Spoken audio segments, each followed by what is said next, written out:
Yo. What it do, y'all? Yo, what the fuck? You got a filter on your shit? Who? You. No.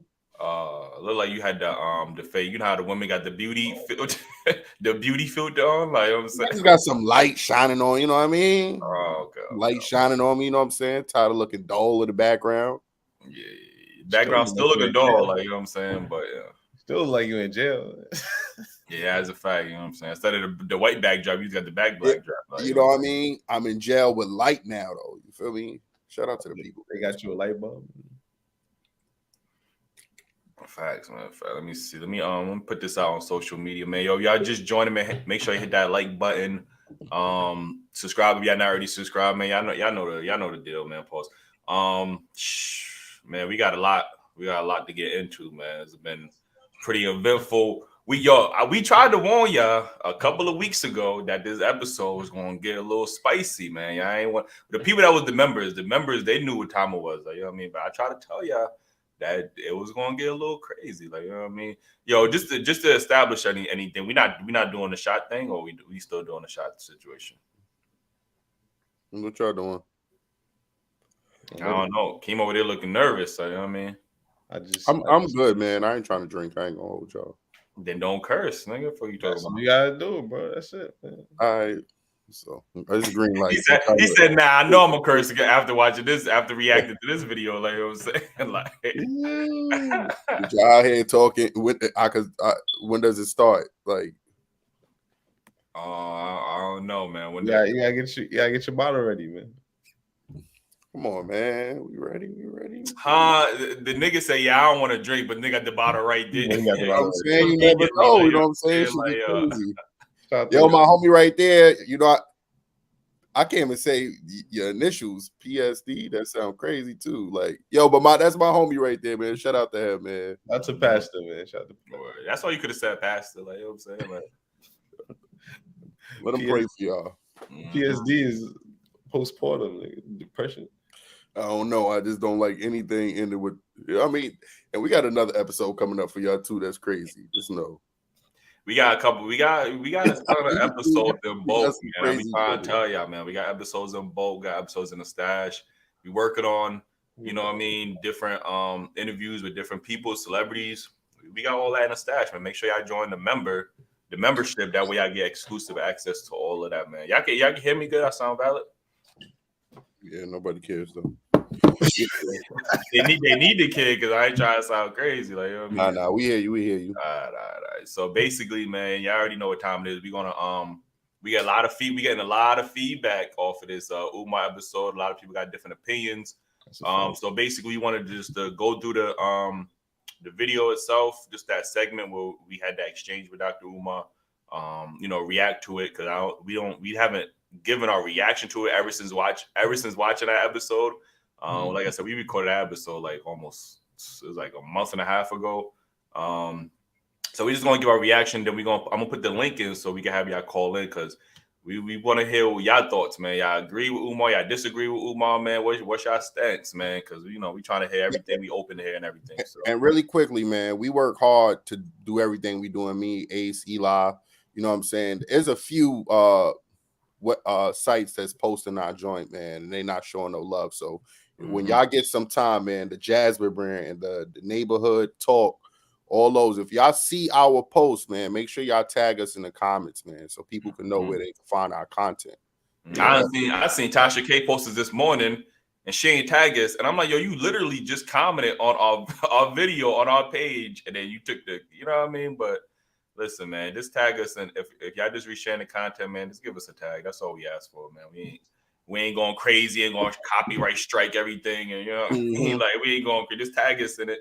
Give us the credit, man. Like, I was upset because we starting already. Yeah, we started. I didn't say we started, so that's all that. We started. People was reposting our video, but they was tagging the other, like, the people that wasn't like, it was just crazy, man. Like, huh? What it was tagging? People that reposted our video from down, taking our video. that. Yeah, Wow, that's crazy. Yes, I'm looking at the title.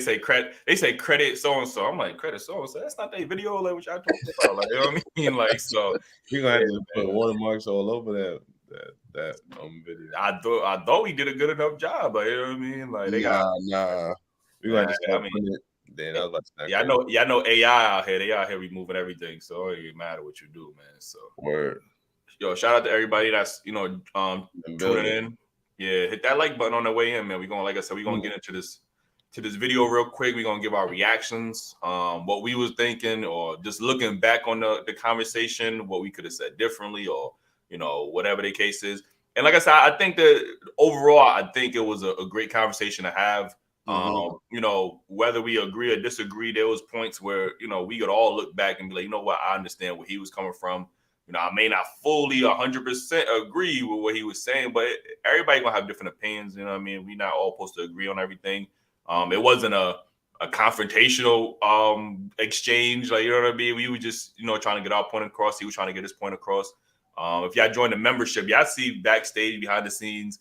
I mean, it was no malice. I don't want people to come off like, oh, they was angry with Umar. Umar was angry with them. Nah, man, we were just having a passionate conversation. We felt how we felt. He felt how he felt, obviously.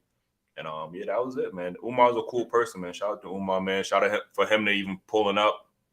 He could have did a lot of other interviews, a lot of other podcasts. The fact that he was able to communicate with us, he pulled up. He was a man of his word. Pulled up, and gave us that time to even have this conversation, man. So appreciate him for even doing that, man. Whatever you feel about the man.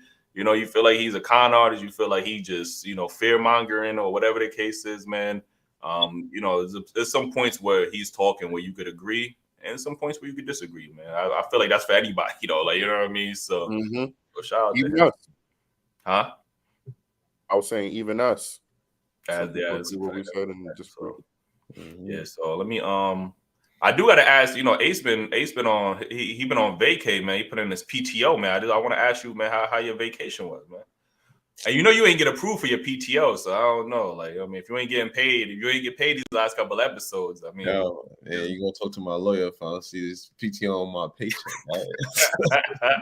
But man, went out to a little bachelor party get together. I mean, it was dope. Other than me losing all my money in Vegas, you know what I mean? But sounds about accurate. Like, I mean, yo, Vegas, all these casinos is a scam, man. I swear, bro. Man. Y'all got to know how to do it. That's all I'm saying, man. Normally they let you get up a little bit, know what I mean? And then they take their money back. But man, they was on it, bro. Like, this shit is all. I mean, everything is all scientific. That is one, my boy. That is one. Take that shot. Y'all already know, man. I'm on my fitness stuff right now. I don't want to hear if you really on your fitness, then you should not be cursing. You know what I mean? Go ahead, take that shot. All right, give me a second. What was I saying before? Nothing. You was taking that shot. That's what you was saying. Shout out to all the greens we see in the chat, man. Shout out to the greens, man. I didn't even see the Yeah, shout out to the greens, man. Like, this is an interesting name, man. Shout out to you though. Yeah, shout out to everybody, man. So yeah, I see a lot of people doing reaction videos. I didn't get a chance to watch everybody's reaction videos. It was too many to even watch, like, you know what I mean? But we appreciate everybody. Shoot, we almost made it. I didn't say it. Shoot, we almost made it. We made it to the Breakfast Club, man. They was talking about us on the Breakfast Club. On the Breakfast Club this morning, y'all. Yo, y'all better answer my call in the morning. I'm calling. You calling in the morning? Yeah, I'm calling in, man. Oh, okay. I got it. How they wanted to hang up on me when I was about to shout us out, but they're gonna use a clip from our podcast. I mean, how you gonna finesse it this time? I'm act like tell them why you mad. I'm like, yo, did y'all catch that Umar clip? I mean, what y'all think about that Umar clip from yesterday? And then they went, oh no, I'm like, that was crazy. You know what I mean? That's from my podcast that y'all didn't want me to shout out. As soon as you say podcast, yeah, I should just go straight in. That's from you might. I don't know how you gonna finesse, because as soon as they hear podcast, they might push the. Oh man, here we go again. Here we go again. Right? You're right. I don't know. You're gonna have to finesse it, man. You know what I mean? So. Yeah, but shout out to the Breakfast Club, man. Shout out to everybody that was doing the reaction videos. So yeah, I'm gonna get right into it, man. I don't want to waste nobody's time. We might be here for a good minute, depending on people call. I'm gonna drop the link in the shout out to Courtney. I see Courtney, man.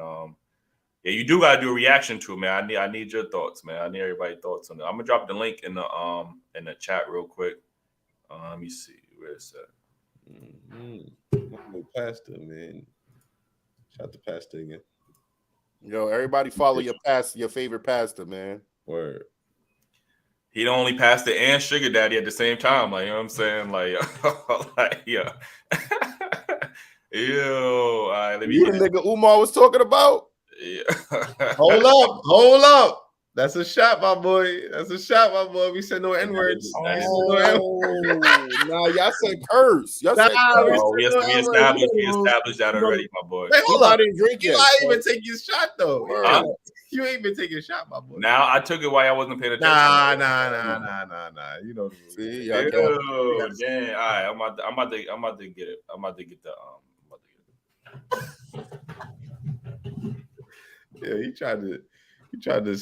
No, damn, he tried to swerve around that. That's what I tried to do.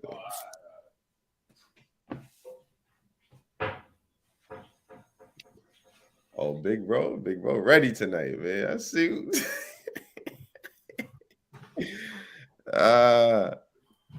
Oh man, my fault. Chosen 1997 said Umar beats down bros, double agent. Listen, man, call in, man. We want to hear everybody's thoughts, man. So if y'all call in, man, we want to hear everybody's thoughts, whether you agree, disagree. I don't want to, I don't want to, give no sponsorships, even though everybody know that battle already. But dang, man, it's crazy because after this, I'm gonna go to the gym too. So I mean.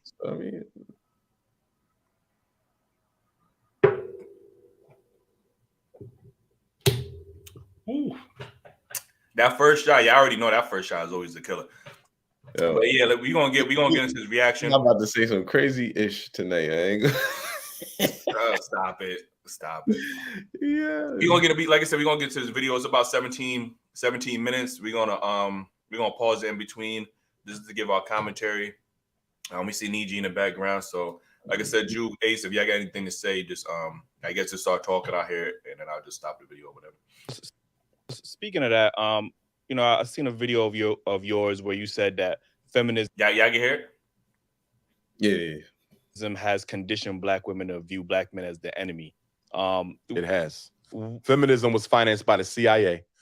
Gloria, what was her name? Gloria Steinem, I think she was. Right, yeah. Mother of modern feminism, because traditional feminism goes back to the 1800s, right? With Susan B. Anthony and those white supremacists.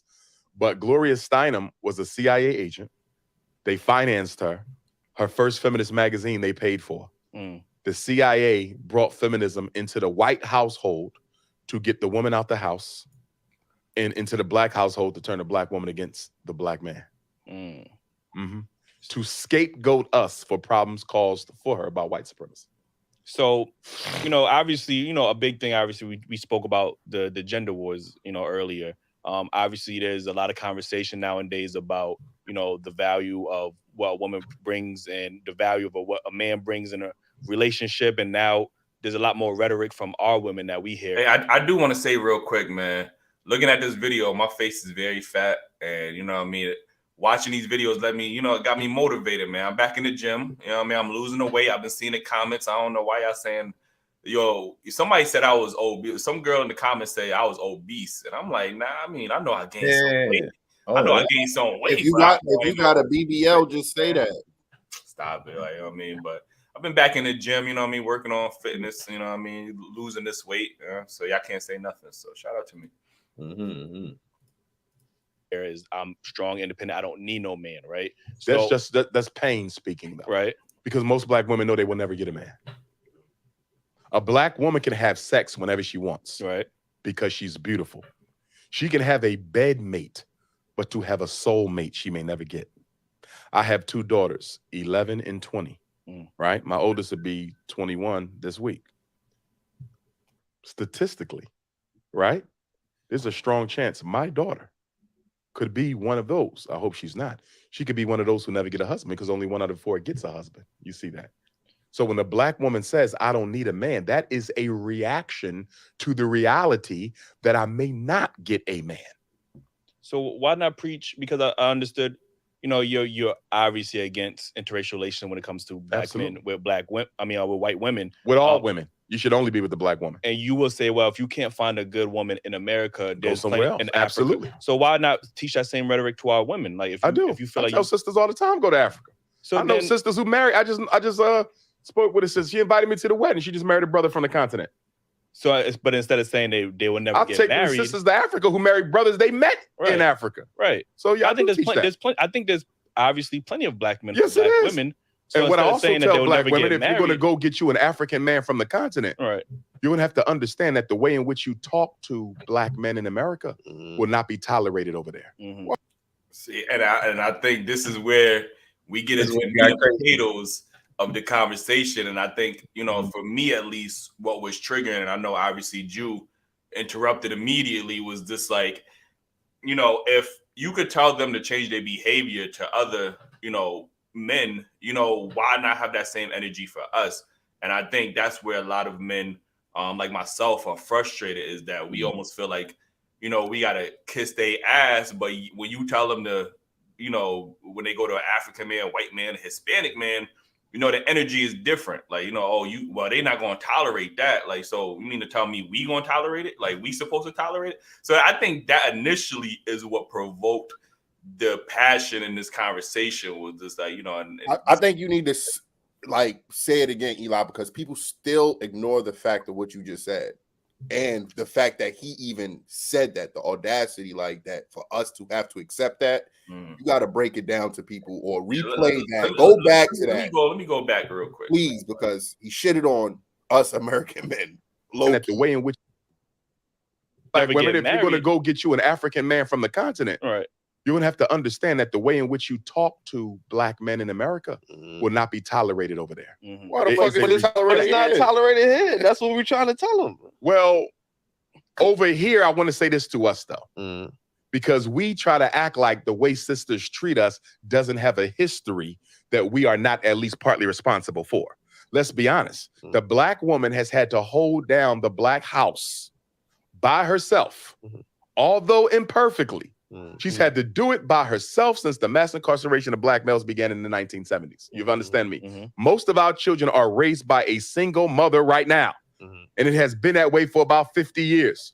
So when a sister says, I don't need a man, because she couldn't find one strong enough to hold her down. Or when you meet a woman and you say, sister, I'm strong enough to be your man. You ain't got to work, or you ain't got to pay the bills or whatever. Pull back. I got you. And she can't do it because all the other men before you who disappointed her. So what I'm saying is, black men, we got to be patient with our. And again, and this is the, you know, before we even get into the whole individualism versus community, you know, again, when I'm hearing this rhetoric, you know, that's the first thing what's registering to me is that, okay, well, apparently they black women are capable of having an on and off switch. It's just that the switch ain't on when we speaking to American men. But when it's African men, white men, they know better. Like, you get what I'm saying? And I think that's what initially provoked at least me getting triggered, was like, you know, this is what I'm constantly hearing in my life. Like, you know what I'm saying? I understand we're gonna get into individualism, the community, we're gonna get into all of that. But this is what I'm hearing from people in my life, is that I have to settle or tolerate poor behavior. You heard what he just said, from the men that disappointed her previously. That ain't got nothing to do with me. Like, you get what I'm saying? So I don't have that grace or luxury to be like, you know what, the women that disappointed me, now I'm going to hold it against you. I don't have that luxury as a black man to say that. And I think initially, you know, that's what really was bothering me. What was your thoughts? And I also think that he talking about his generation of men, because the hurt that he talking about that the men caused or whatever, I ain't do that. Like, I mean, y'all ain't do that. So why we still pay for that a whole generation later or 2 generations later? So I'm like, what's going on here? And that tolerating, like you said, it's a switch, because they could do it when they go elsewhere. You know what I mean? So if you could do it, I'm not going to settle and say, oh, I know you can do it, but I'm gonna accept you the way you are. Nah, man. I want the same good treatment, the same respect that you was gonna give another man overseas. Know what I mean, just because I'm right here, I can't get that respect. I'm not treating you disrespectfully. So why you don't treat me disrespectfully? And this is no disservice to women that's listening. Like, I understand women been through a lot, but women need to understand that just like y'all didn't have any fathers growing up, there's a whole bunch of men who was raised without fathers as well. So for us, like Ace said, to take the blame from something that happened, we ain't the oppressors. You get what I'm saying? We ain't started slavery. You get what I'm saying? So we came up in the same community as you guys. So we do give you grace, right? But this patience that he says that we need to have for women, we need some love over here as well. Life was hard for us as well. You get what I'm saying? So I understand that they went through a little turbulence. They went through turbulence. I don't want to say little. They went through turbulence, but understand that us young men went through the same thing at the same time. Yeah. And like I said, I know everybody talking about individualism, community. Now all of a sudden we want to talk about community. Yeah, I wasn't talking about that before. Like, you know what I'm saying? Well, they was making these poor decisions. Yeah, I wasn't talking about, but we gonna get into that. I'm gonna let the video rock out. And then we gonna get into that. Our women, because we created that personality. We created that, and then we want to act like we didn't play a role. We have to be held accountable for their poor selection. No, you have to be held accountable. No, you have to be held accountable because they have a poor selection. Yo, something went off. You see his face. It's like something went off with him. He's like, "What? You said that? Like, yo, it's just have to be held accountable. No, you have to be held accountable because they have a poor selection. See, what you're saying, you're selecting a poor mate. And what I'm saying is they don't have much to select one, so of course you're going to end up with a poor mate. And why is she going to end up with a poor mate? Because we as black men are not raising black boys to be the men that our women need. We are not. They out there killing themselves right now. What we doing about it? Unemployed black males, what we doing about it? Pants sagging, weed smoking, what we doing about it? Black men are not raising black boys to be the men our community needs. That is 100% our fault. What I'm saying is she got a right to be angry with us. She got a right to be angry with us. We have not been on our job as black men. If the men are the providers, what have we been providing for our community? I'm not speaking you individually. Yes. Because you may be a damn good father. You may be a damn good father. You may be a damn good father. But guess what? What are we doing for the community? What are we doing for the children who don't have a father? You don't think the black woman got a right to be angry when she's been raising 2/3 of the kids by herself for 50 years? I'm so mad. I didn't think of this when he said this part, because he's not even bringing up the percentage of fathers that can't see their children. That women only look at the men that's fathers as a bank account. So there's a bunch of men who's trying to be in their children's lives. But there's a whole bunch of women who refuses to allow access to that child unless you're paying. So Umar, I wish I would have thought of that then. Yeah, like I said, I'm not against what he's saying necessarily. Like, you get what I'm saying? I understand that black women. I'm not going to take that away from black women. I'm not going to say they didn't have it hard. They didn't have circumstances that provoked them to be a certain way in society. I totally understand that.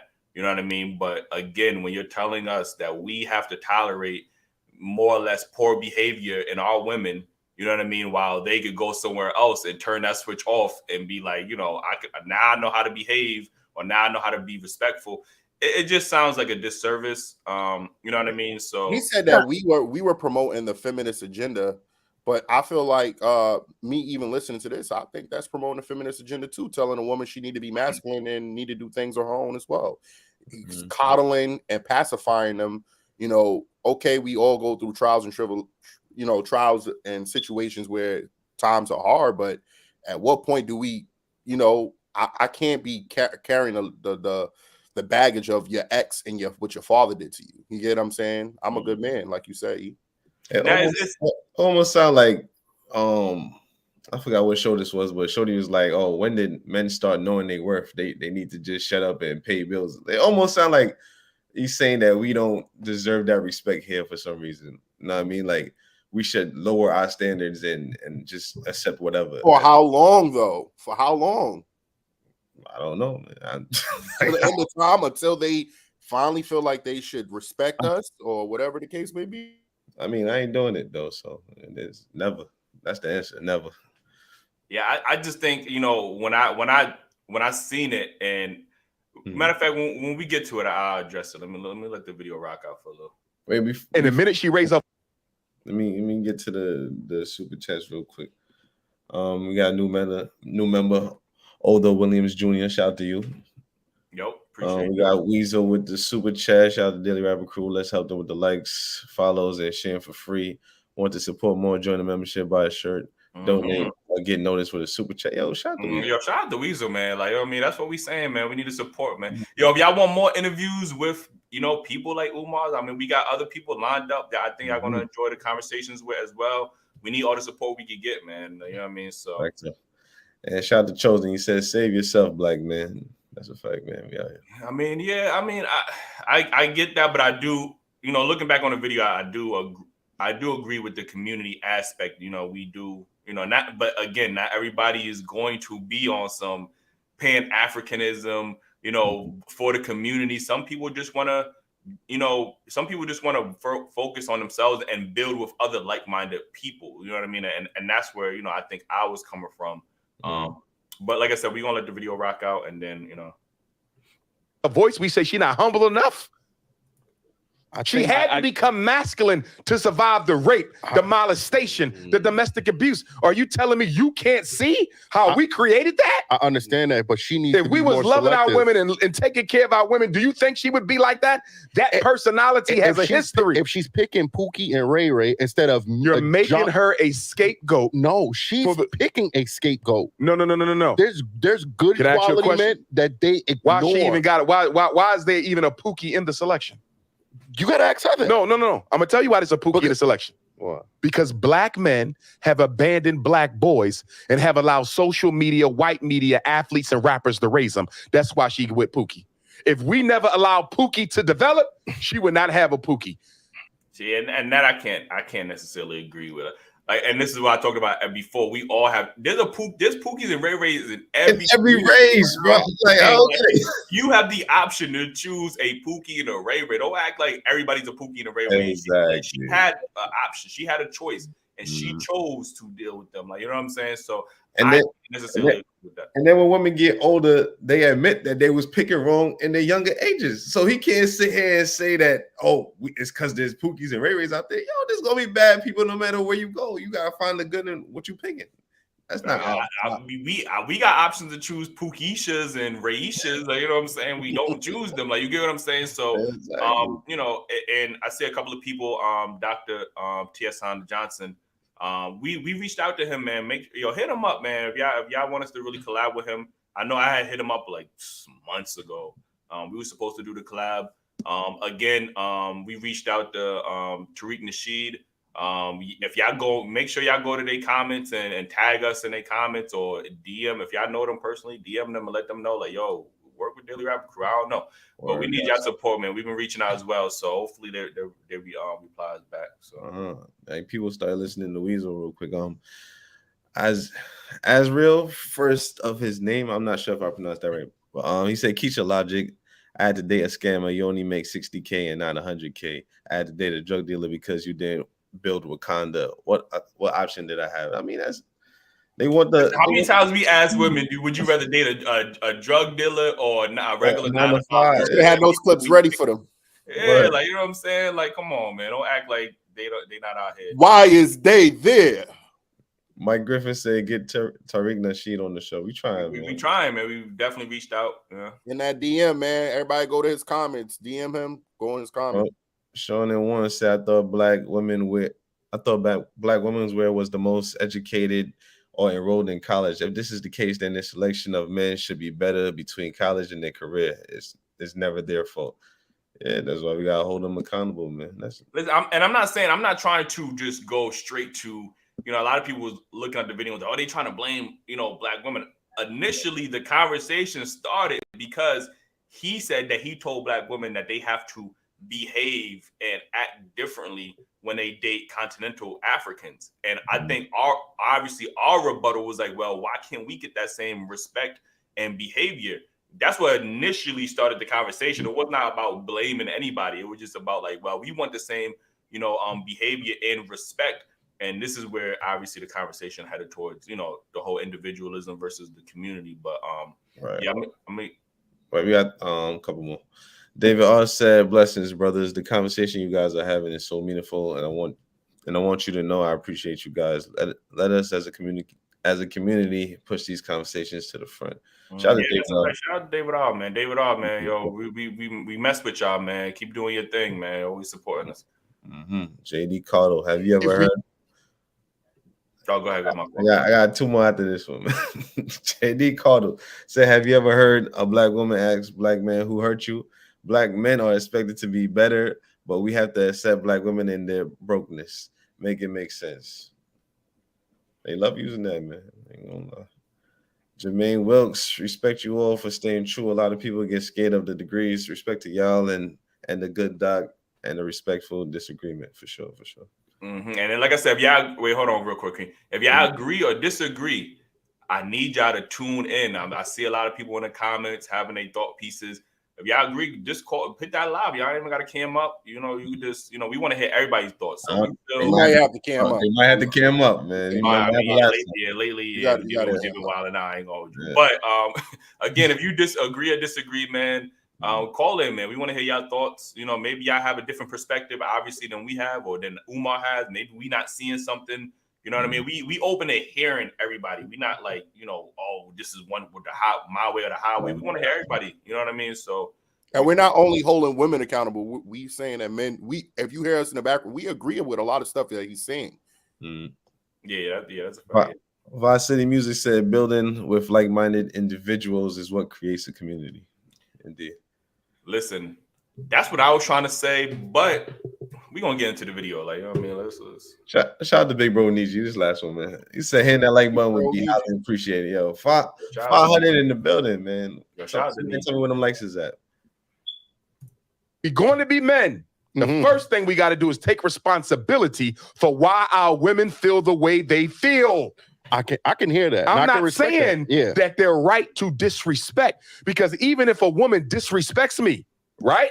That still don't give me a right to disrespect her, because she's still the queen of the community. And this is what this is another situation where it comes like nobody wants to deal with disrespect. I don't care what color skin you is, like, you know what I'm saying? So I cannot, as a man, sit here and be like, well, you got to tolerate disrespect while you not. And I'm not even saying we should disrespect black women, but I'm just saying in general, that's not how life works. It's not nothing is one-sided. Like, you know what I mean? I would say the same thing if a black man said, yo, we could disrespect. No, it's not one-sided. There's ramifications to every reaction. So to sit there and be like, oh, well, she could disrespect us.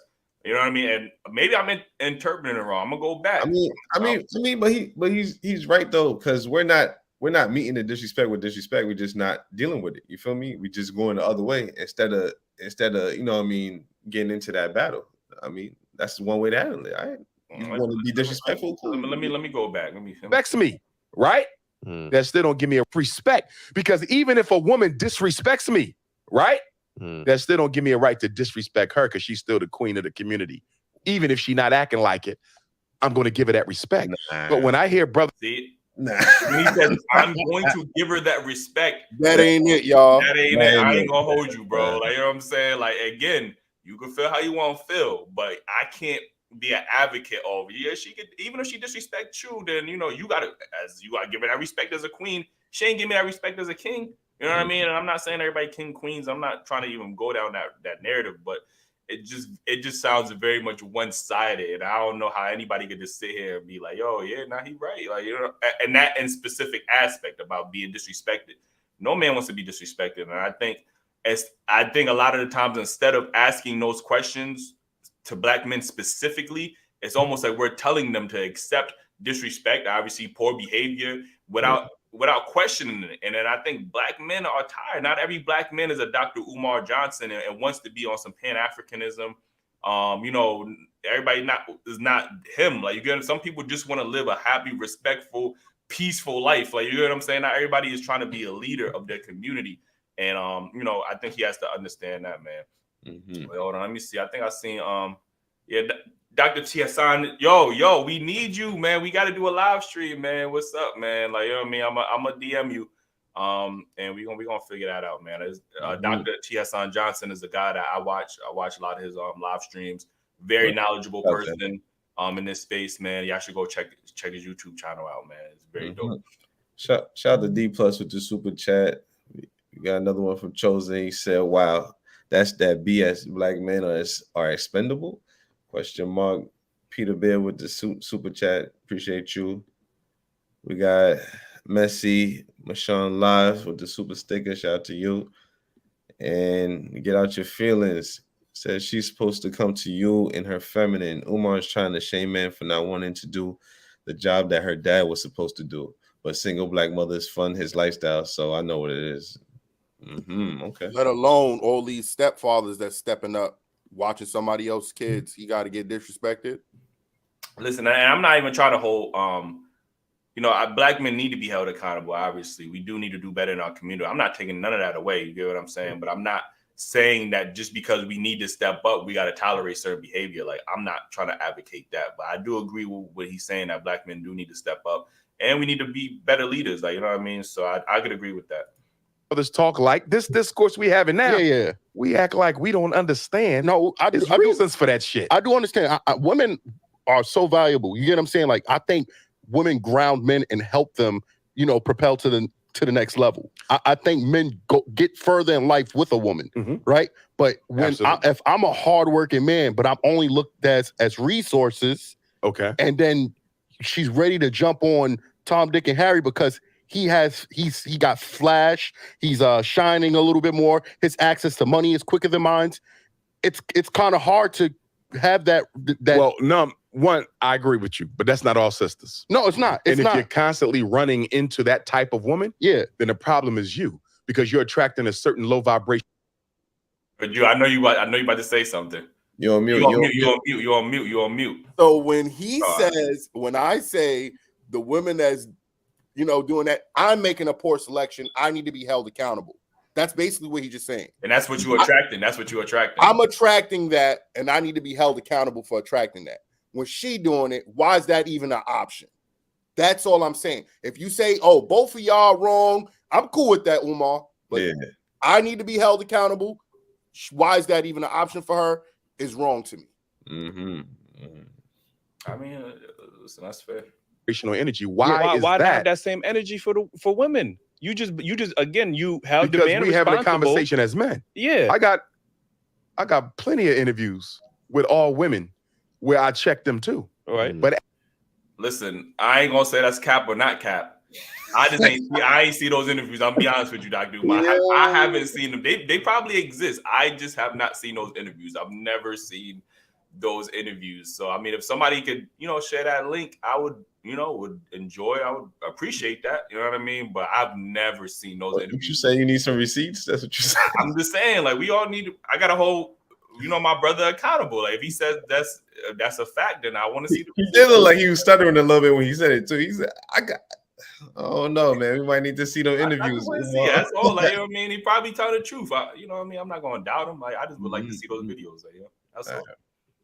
As a man, you should not be concerned about what I say to them. No, as men, we should be concerned of what we're going to do to produce a better generation of black males for tomorrow. That's the only that is where we should be focused. Women bring the choice of life, right? We understand that, right? I can't have a child unless a woman agrees. And she can't carry one if you didn't put it in her. I agree with that 100% too, right? But whether or not, if you want that child or not, she can still make that decision. It's only up to her. If you don't put a seed in her, nothing else happens. And no woman can make you put a seed in her. So the original act was the responsibility of a man. True. I mean, all right. So did black men willingly leave the household, or was it the system that was? It was systemic. All right. So how if we giving them grace for them having to do it without us, but it wasn't our fault? How are we not getting that same grace and that same respect? I'm gonna tell you why. I'm gonna tell you why. Because black men, as the leaders of the community, now we can't be leaders. Here's the question we gotta make. That? Here's the question. Because the argument y'all make feeds into the feminist agenda. Okay. It's an argument that says, I don't want the responsibility. I'm a leader. I don't want to fix shit. Bro, I don't know where he got that I don't know where he got that from. Like, you know what I'm saying? Like, yo, He sped around my whole question. Like, yeah, He's a smart. I would say Dr. Umar is a very smart man, and he knows how to articulate himself. I wish even certain parts that we were better at elaborating what we meant rather than responding, because he knows how to course correct the conversation. He kind of wasn't even letting people finish for real though. Like midway through your sentence, he already got his rebuttal. Like, all right, cool. Yeah, like right? Mm-hmm. I'm gonna fall back and let her run everything. That's what the feminists tell. They say, look at them making excuses for why they can't be better men, making excuses for why they can't make better men. You understand? Your argument feeds the feminist narrative. That's not what we're making excuses for. I'm saying I am the better man, but I shouldn't be held responsible because you wanted to choose a Pookie and a Ray Ray. That's not me. I worked too hard in my life. I'm gonna go back to what I said. Pookie and Ray Ray shouldn't exist. And the only reason why Pookie and Ray Ray exist because we're not in the community making those boys the men they need to be. Do you see that? And, she don't get a Pookie if you didn't allow a Pookie. But she got an Eli. She ain't come to Eli. She went to Pookie. And that's what we're trying to say. She wouldn't have had a Pookie if we didn't allow one. I worked too hard in my life. Right. She wouldn't have had a Pookie if we didn't allow one. But Dr. Umar, why you put that Jew when you said that? I did. I ain't my fault. Like, you know what I'm saying? My bad, bro. I didn't mean to do that. Like, you know what I'm saying? I was that Jew like he was a Pookie. I mean, he was a Pookie in his past life. Like, you know what I'm saying? Like, you know what I'm saying? So, you know. Pookie in me. He says still a little Pookie in me. Yeah. It's supposed to make the raise the boys. Right. We as men, let's hold other men accountable for the same thing that you're talking about right now. What are we doing for the young brothers in the street? So what you mean, mentoring them? Now, I mean, he's a great father. Mm-hmm. I ain't talking about that's individual. That's good, but that's individualism. Yeah. What are we doing collectively as men to change the trajectory for black boys in the streets right now? Nothing. We're being but talking shit. Yeah, I mean, you could take it. It's not going to get better unless we put hands on deck. This is the only thing, not the only thing, but this was like one of the biggest thing I kind of was offended by. I don't know how you guys felt. But he said literally that we're only on here talking shit. Now, I don't know about, I'm not going to preach for everybody's podcast. I'm only going to speak for us, right? And when I say that we're vocal, we're not trying to be nobody daddy, nobody boss. We're not trying to tell you what to do. We're not saying you got to listen to us, but we damn sure don't defend no drug dealer lifestyle, no scamming lifestyle, no bum nigga shit. That's two. But none of that, we don't support none of that. We don't promote none of that. So when even Umar, before he became this big, profound leader, which he is, right? And I'm happy for him. And I'm proud he even, shared this space with us. He had a voice, and that's what we are. We financially, we can't change the world right now, but right now we can use our voice. You get what I'm saying? So I felt like it was kind of disrespectful. That's why I was like, you could take it as that, but really and truly, we're starting somewhere, and the narrative that we want to spread throughout the world amongst all black men is that you are better than what society paints you as. You don't have to be a drug dealer. You don't have to settle for what situations may be. You can live beyond that. You can grow from that. You can become something better than that. Jail is not our expectation in life.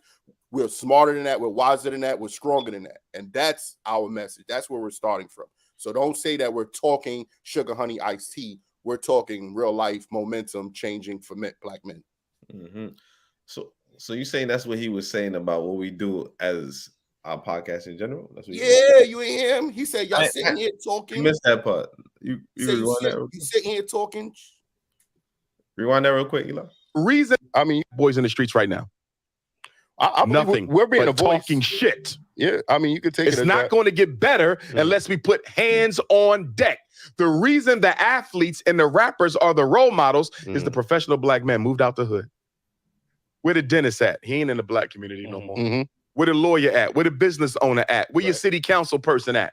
We abandon black boys, and then we blame black men for poor choices in mates that they should not even have to make if we did a better job raising our boys the right way. At the end of the day, if I'm going to call myself a man, the ultimate responsibility for reconstruction of the black community rests with me. Yes, they have a role. Yes, they have responsibility. But as a man, as a leader, to say I can't fix this shit unless she changes, That's not the definition of a man. I don't see. I think we're on two different accords. Like, I don't think we're saying that. What I'm saying is I'm capable of being that leader, that provider. I've worked hard in my life. You get what I'm saying? I should not have to.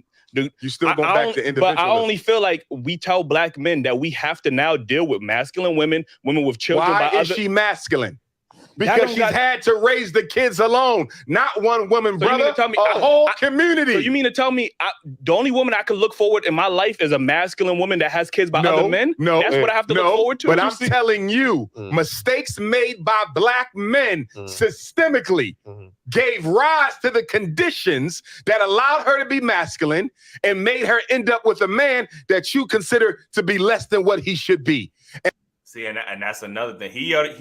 The thing is, he acknowledges that these are black men, and this is a narrative too. Black men did not just wake up one year and said, you know what, we're not going to be fathers, we're not going to be leaders, we understand that. He says this all the time, systemically, whether he's talking about feminism, whether he's talking about the government, like, we understand that there is a system at play that's constantly doing their best to take black men out of their homes, destroy black men, this, that, and the third. He wants us to ignore all of that and still be like, you know what? I understand we have all these systemic problems, like, but you know what? I have to now tolerate you because, like, we got to work through that. Like, and what I'm trying to say is, I'm trying to work with other like-minded individuals and build that community. Not everybody can be saved. You know what I mean? At the end of the day, it is what it is. Everybody cannot be saved. But what I can do is I could look at other like-minded individuals and start to build a community with them. Everybody can't be saved, unfortunately. Like, you know what I mean? Everybody's not a Umar Johnson. Everybody's not Pan-African. Everybody's not a revolutionary. Like, you know what I mean? Some people just can't be saved at the end of the day. Like, but that's why I asked that question in the first place. Like, who fault was it that black men was kicked out of the house? And he answered the question. He said it was the government, it was the system. But then the blame is put on black men. Why are we getting the blame for the system kicking us out the house, and then women accepting the system kicking us out the house? Do y'all think I could go to any woman right now and be like, you know what? I can't be the best man I could be because of the government, because of the system. Like, I cannot say that. You think they're gonna give me the grace and be like, you know what, black man, I understand where you're coming from. No, I have to do the work myself. I have to, all the trauma that I have to do that work myself before I even go and approach a woman or approaching a community or whatever the case is. Like, you get what I'm saying? I don't have that grace or luxury. Like, you know what I mean? Exactly. And the same standard that you're holding yourself to, doing that work and making yourself a better man to make the community better, that's what everybody should be doing. We're not saying that it's only them that should be doing it. Everybody should be doing that. You should go get healed, go to therapy, do all you got to put in the work so we could all come together as a community and be better. Because these other communities is doing it. They going to therapy. They've been doing it. And they don't even got as much issues as we had. Not the history that we had. So we definitely need to do it. Yeah, everybody just gotta do the work, man. Like I said, nobody's trying to put one thing on black women or one thing on black men. We all need to collectively, he want to talk about a community and collective. We all need to collectively do the work and collectively be healed. You know what I mean? Like, it won't change until women feel comfortable enough to let go of the government assistance and allow a man to help her, as you know, in that way. I don't think it will change. I think it's more comfortable with government before that, man. Before they even get to government assistance, know that, like, but that's why I said I don't think it's gonna be this generation. It gotta be the next one, though. Yeah, everybody just gotta do the work, man. Like I said, obviously the men are the leaders of the community. I'm not taking that away. You get what I'm saying? But not every man, this is what I'm trying to emphasize, not every man wants to be the leader of his community. Some men just want to be treated with respect. They just want to have peace. They just want to feel secure with their woman. Not every man is trying to be a Dr. Umar Johnson. Like, you know what I mean? And I think, you know, instead of trying to shame men that are not trying to be a Dr. Umar Johnson, like, you know what I mean? Just like, you know, in other communities, not everybody trying to lead their community. Some people just want to live a peaceful, happy life. You know what I mean? So we got to look at those people. What incentive do we have for those people who are not trying to be a Dr. Umar Johnson? Like, he says in multiple interviews that if they're not on the same accord as Pan-Africanism, that he doesn't work with them. Like, you know what I mean? He leaves them over there. Like, so why can't I have that same energy? Okay, well, I'm healed. I've done the work as a black man in society. Like, you know, I'm making a certain amount, whatever the case is. why can't I just work with other like-minded individuals that also share the same qualities as me? Like, why do I have to keep, like, he said several times about the past, the traumas of her past father, her past relationships. Again, that ain't got nothing to do with me, man. I'm gonna be honest with you. Like, you know what I'm saying? Just like my failed, issues and failed relationships or traumas. Me and you talked about our traumas with our mothers all the time. Like, you know what I'm saying? Like, I'm not gonna go into the next relationship and be like, yo, my mom wasn't in my life. My mom abandoned me. Therefore, I'm not gonna do that. Like, I shouldn't have to do that. Like, I should be able to do the work. Me and you, we both have done the work. You get what I'm saying? Like, we're not using our mom or our lack of father as an excuse of why we are feminine or why we lack. Like, that's not just an excuse or luxury we get to have, man. So, yeah, we got almost 800 people, man. Make sure you hit that like button. Again, subscribe if y'all not already subscribed. Some of y'all, or a lot of y'all might be new to this. A lot of y'all might be here just because of the whole interview with Dr. Umar, which we appreciate, man. So join the membership. Again, a lot of early access to exclusive content. We got a lot of people we working with behind the scenes that we working to get interviews on. We trying to work scheduling out. And the best way to get those episodes early or those interviews early is to join the membership, man. Back to this video. I'm telling you, we almost done with this. We're gonna take the calls. I'm gonna put the link. We're gonna take the calls from everybody. Again, we want to hear from everybody. Everybody got a different opinion, and that's fine. We open to hear everybody's opinion. Like, we're not, necessarily stuck in our ways or we just one-sided. We want to hear from everybody, man, because I do agree that this is a collective effort. You know what I mean? The Black community is a collective effort, and we want to hear everybody's, side of the story. So. You Black men are responsible for her being masculine because we have not helped to raise them children. I am and not. when I say, and real quick, and I want to say this in the most respectful way, and there's no shots at anybody, but I am noticing that there's a lot of people in the conscious community and that consider themselves a leader in the Black space that are not married to Black women. You know what I mean? And as much as we promote this Black family and Black nuclear, none of these people seem to ever be married to Black women, but always want to talk about Black family and Black, the nuclear family. And like I said, this is no shots at anybody specifically. I'm just noticing a pattern of, people in this space. So, and I wish I would have asked Umar respectfully, like, why isn't he married to a Black woman? Like, you know what I'm saying? Like, why is that the case? I know you promote. We didn't get into that. We didn't get into that. We had so much. Y'all don't really know. He mentioned that would have to be multiple Black women. He would have to. Was that behind the scenes or was that on the actual episode? I think that was behind the scenes. Yeah. Make sure I join the memberships to see that. You know what I mean? But again, still, you're not married or you're not committed. We don't know that you committed to a Black woman. Like, you know what I mean? We know that you got kids by I think people say multiple Black women, but I have yet to see a actual commitment to Black women. And that's just not just Umar, that's just when I think of any thought leaders in the conscious Black space or just the Black space, not a lot of them have Black wives or committed to a one Black woman or whatever the case is. You know what I mean? So like I said, that's no shot at anybody. I'm just noticing that. Help them raise them children. I don't mean you as the stepdad. No, I mean you as an active member in the community where we go to every single parent Black mother and say, how many sons you got? 2? How many sons you got? 2? Well, guess what? That's your son's big brother. That's your son's big brother. He taking them to school. He doing the homework. He gonna spend a couple hours with them every Saturday. He got his own kids too, but he gonna make time for you. She got masculine because she had to become masculine in order to deal with the rape, the abuse, the domestic violence, the disappointments that men had in her life, and also raising those kids and have to take care of herself all at the same time. The Black woman has been the be all in all in our community for half of a century. And now we want to turn around and say because she didn't do it perfectly enough or remain feminine enough when she had to absorb our responsibilities plus her own, that's insensitive and disingenuous. I don't believe so. Yeah, I can't. I mean, I guess I understand what you're saying. I'm not taking nothing back from that. To tell me something that we've done systemically to combat that.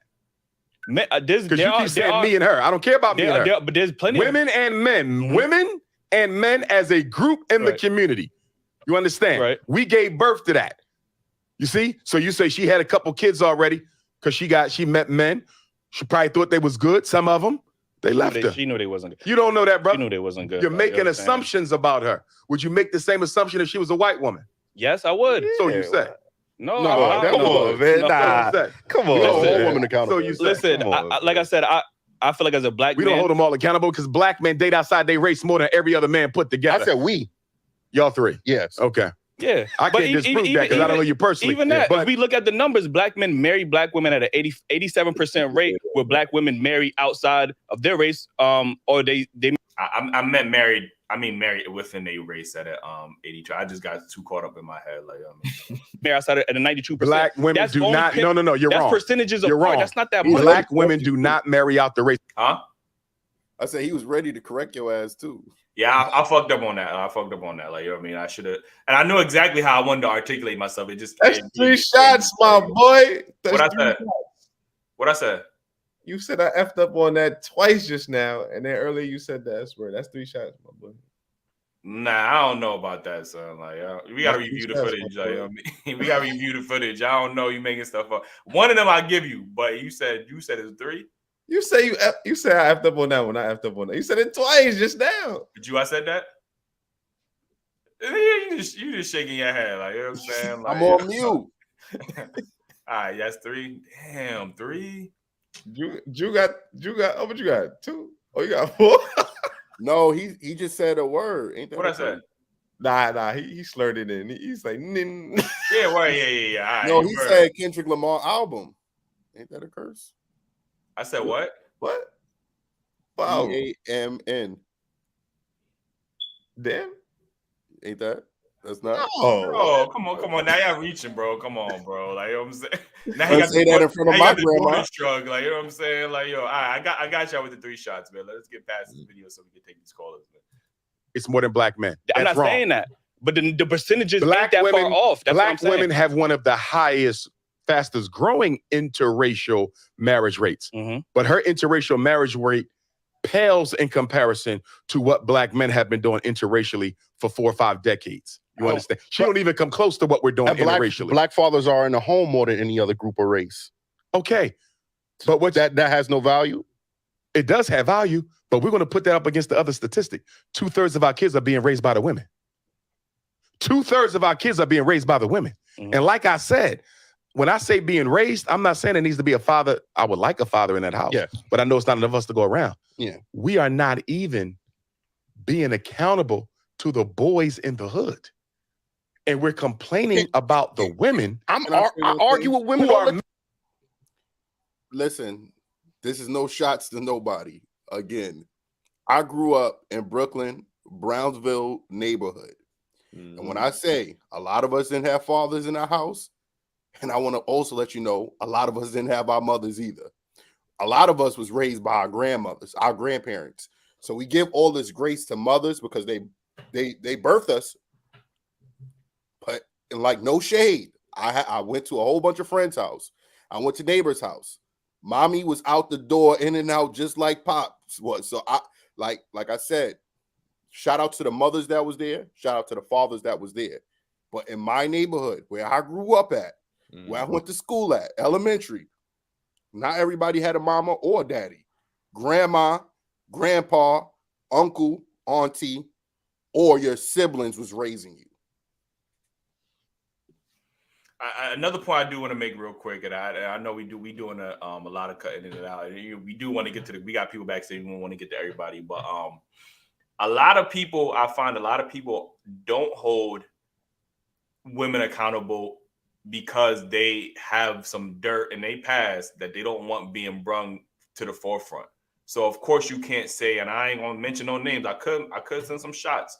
I ain't gonna do that. You get what I'm saying? But of course you can't hold black women accountable because you did some dirt to black women. So you know the minute you hold them accountable, they're gonna bring that up. Like, you know what I'm saying? So again, you know, we're not being completely honest a lot of times when we have these conversations. Is that I cannot hold, because the minute somebody says something about a black woman, they're gonna bring up their past, the ex wife, but you got so and so, you got, you know what I mean? So that's why these conversations are a bit biased. And I agree with Umar. We do have to, as black men, we do got to. I'm not taking that away from him.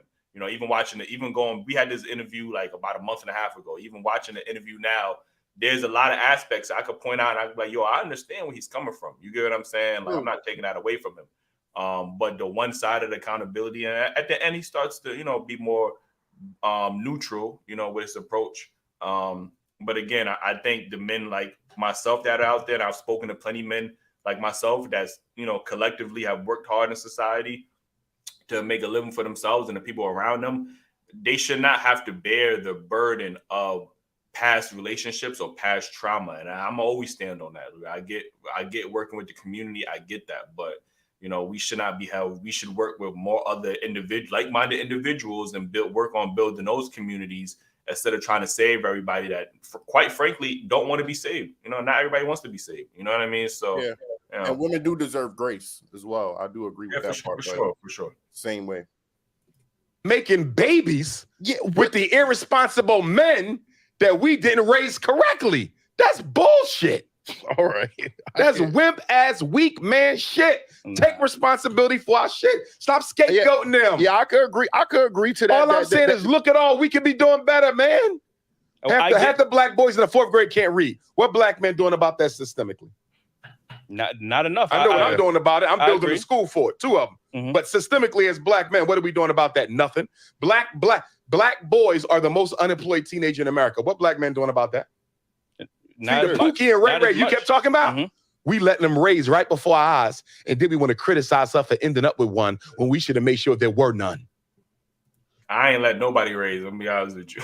Like, you know what I'm saying, so I don't know what he's talking about. Like, I hate to make it personal, but like even like young men around us, like if you know me personally and you watch, I'm talking to every young dude from, you know, any age younger than me or even older than me. Kids, I am in their lives. It's crazy. Just keep going. Yeah, I ain't be honest with you. Going to a Jew crib on a weekend, it's like I have about 30 kids in my crib, bro. Like a ton of kids in there. Like, you know what I'm saying? Like, they don't be mines, not all 30 mines. I'm telling y'all, but I mean, by half of them is only 25. Listen, we all got choices. Just like if I choose to live a lifestyle, that with individualism. I can't. But that's deal with part that. of choices. No, it's not. We have to deal with this systemically. He brought up a question earlier, and he said, "Did we make these problems on our own, or was there some systemics involved?" It was systemics. Okay. In 1970, they shut down the factories. They took out the industrial building jobs. 1980, dropped off the crack and the AIDS. 1990, the Bill Clinton crime bill. There's systemic factors at play. You totally divorce your analysis from any systemic factors at all. You ain't mentioned one. You can be talking about her and Pookie and Ray Ray with the kids. You ain't said shit about the systemics. That's exactly what white folks want you to do. That's what white folks want you to do. I'm saying that ignore I have made what I've done to your women and scapegoat her, because that's what she's doing to you. She's ignoring what the system did to you, and she's going to scapegoat you. And we're both scapegoating each other. Okay, that's fair. Your analysis is feeding the gender war. It's not solving it. That's crazy. Listen, I don't mind us holding the women accountable. I don't mind us holding the men accountable. Right? Yeah. But when we're going to hold the system accountable as well. That's fair. And if we're going to hold the system accountable, that also means we got to make our own systems too.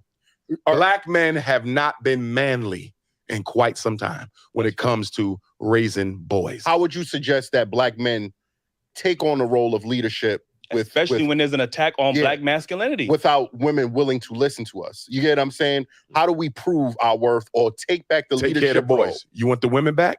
Take care of these damn boys. They run in the hood, killing people at will, flunking out of school, following the lead of the gangster rappers.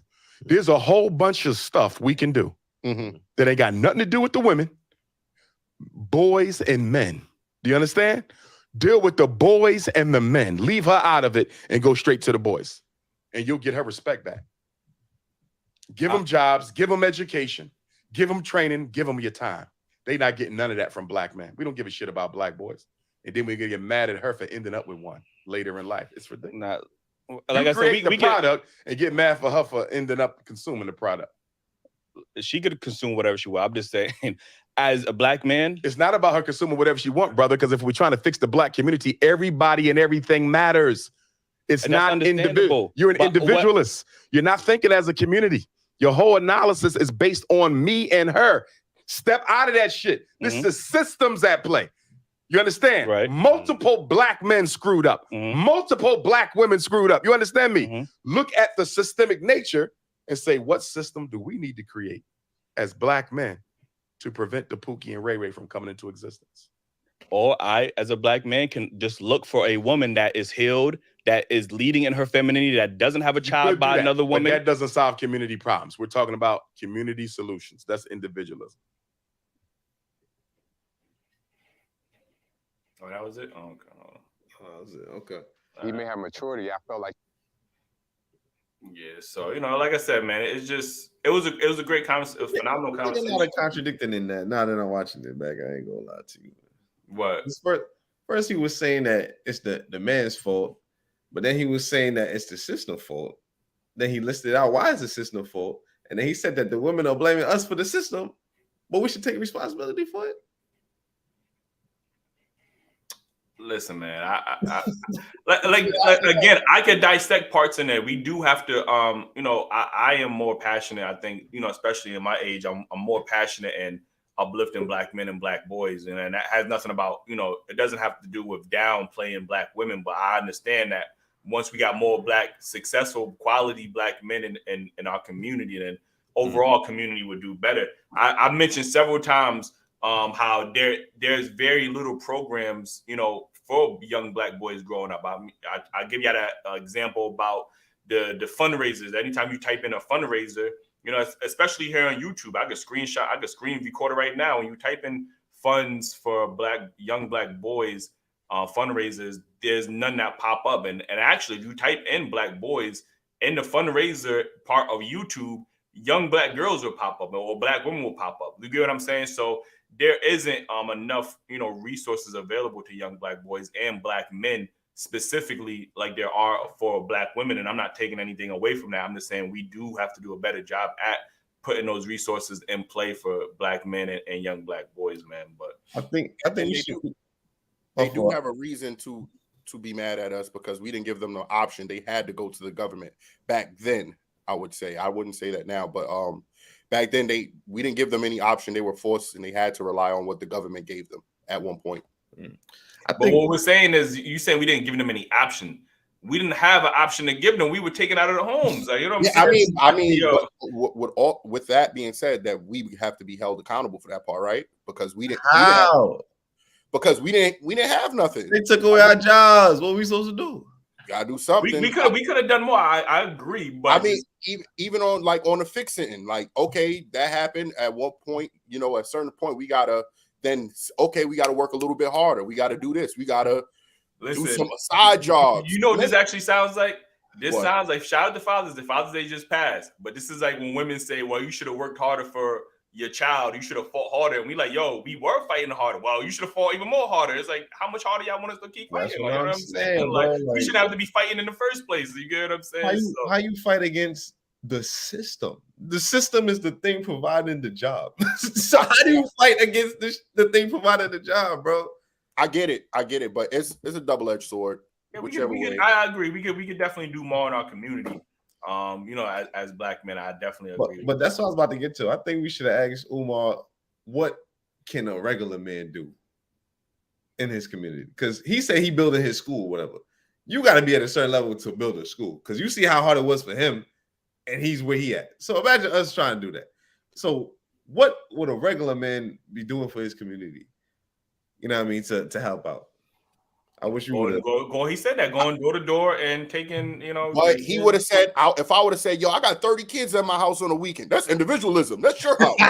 You know what I'm saying? Like, he'd have just switched it on. Bro, y'all not going door to door and knocking on people's crib and signing their kids to, Yo, the world is different. I don't know if you know, but people don't trust nobody with their children, and as they should. Let me just go. The community is not trustworthy where you could just have. Do you see kids walking outside hanging out anymore? That don't exist, bro. I used to be outside. Nobody knew where I was at for hours, and I was okay. Now, you going for an hour, they putting alerts on Instagram, my kid is missing. What are you talking about? Also, these kids, they not the same, man. They walking around with the strap at like 11, man. So you over here trying to tell a kid something that got the strap. I wasn't even thinking about that at my age, bro. Well, we do got some super chats before we let everybody pull up to share their experience. We gonna let Big Bro Niji. What up, Nij? What's up with you? How you feeling? I'm beautiful, man. How you guys doing? Not Good, bad. big bro. Need you. We What up, good, man? we good. Yeah, I was Oh, go ahead, do the super chat. Hold on. Yeah, let me get through these. Coach Keith said, "Where's Umar's queen at?" Hashtag lead by example. I mean, he working on Sukiana right now. So I mean, man. Yo, come on, bro. Come on, man. Don't do that. Like, you know what I'm saying? Like, yo. I would. He said, I would? Nah. Yeah. He shouldn't be considering that, man. He shouldn't be a thought. Oh, you say you wouldn't? He shouldn't even be considering that. Oh, I thought you said I would. No, I know. I would go there. Like, yeah. I would. You would or you wouldn't? No. What I'm saying is what you were saying when he said don't go there. I said, but I would bring that up. You know? Oh, okay. Why would you even consider mess with a girl like that? You know what I'm saying? For real. I mean, it is Suki. It's a setup, man. Yo, Saber Rashid said disrespect and emasculation of men will not be tolerated on any level. That is a whole fact. Original man said he's an educated buffoon. Okay. Mr. SOS says, so if I marry a woman and she decides to divorce me, finesse me, go dig me out of my finances, etc., is that my fault or hers? That's your fault. Peter Bear said around 13.2% of unmarried black men are making 70% of out of wedlock babies. With numbers like that, it's on women to pick better men. Listen, that's an interesting number because I do hear this number and I got to do more research. But there is that percentage is like what he's saying is that the minority of black men are going around and impregnating the majority of black women. And like again, I do not have those stats, but I am hearing that number. I'm hearing that number go around a lot. So if that's the case, that means there's 70+% of men out there that don't have kids, or whatever, or not producing 50%. Yeah, like you know what I mean. 50% of men are childless and single. So I mean, there's a variety out there. You just for some reason choosing a dude that already got eight baby mamas, like for some reason, I don't know. Mm-hmm. Shout out to him with the statistics. Chosen said they still pro athletes seed all the time. I'm not sure exactly what part you're talking about with that one. But shout out to you, Chosen. Shout out to you. Only Mayhem, shout out to you for the super chat. Zen, I guess that's where you go with that, or 7N. I'm not sure. But shout out to you. He said he a leader, but made 2 black women baby mothers. You don't want that child support. I don't know the details behind all of that. Like, I don't know how many baby moms he got, whatever. Mr. Fantastic said this was a great interview. Y'all did a great job defending black men. Shout out to y'all for holding it down. Appreciate you. Try. Vice City Music said Umar wrongfully called Eli individualist. Jew is a great father. If all the fathers do their individual part, that's less pookies in the street. That's what we appreciate that, bro, man. That's how you do that, man. Mm-hmm. P. Cash said, I feel he knows the truth, but is scared to take the direct stance like Kevin Samuels did. KS already explained this. Shout out to you. Rest in peace to Kevin Samuels. If he was here after this interview, he definitely would have been on this live. I'll tell you that. He might. Yeah, I think this. He definitely would have been here. He had something to say. D plus say I should have asked them where's his queen of 25 years? Where's the 10 acres of land? Where's the 10 beautiful kids by one black woman?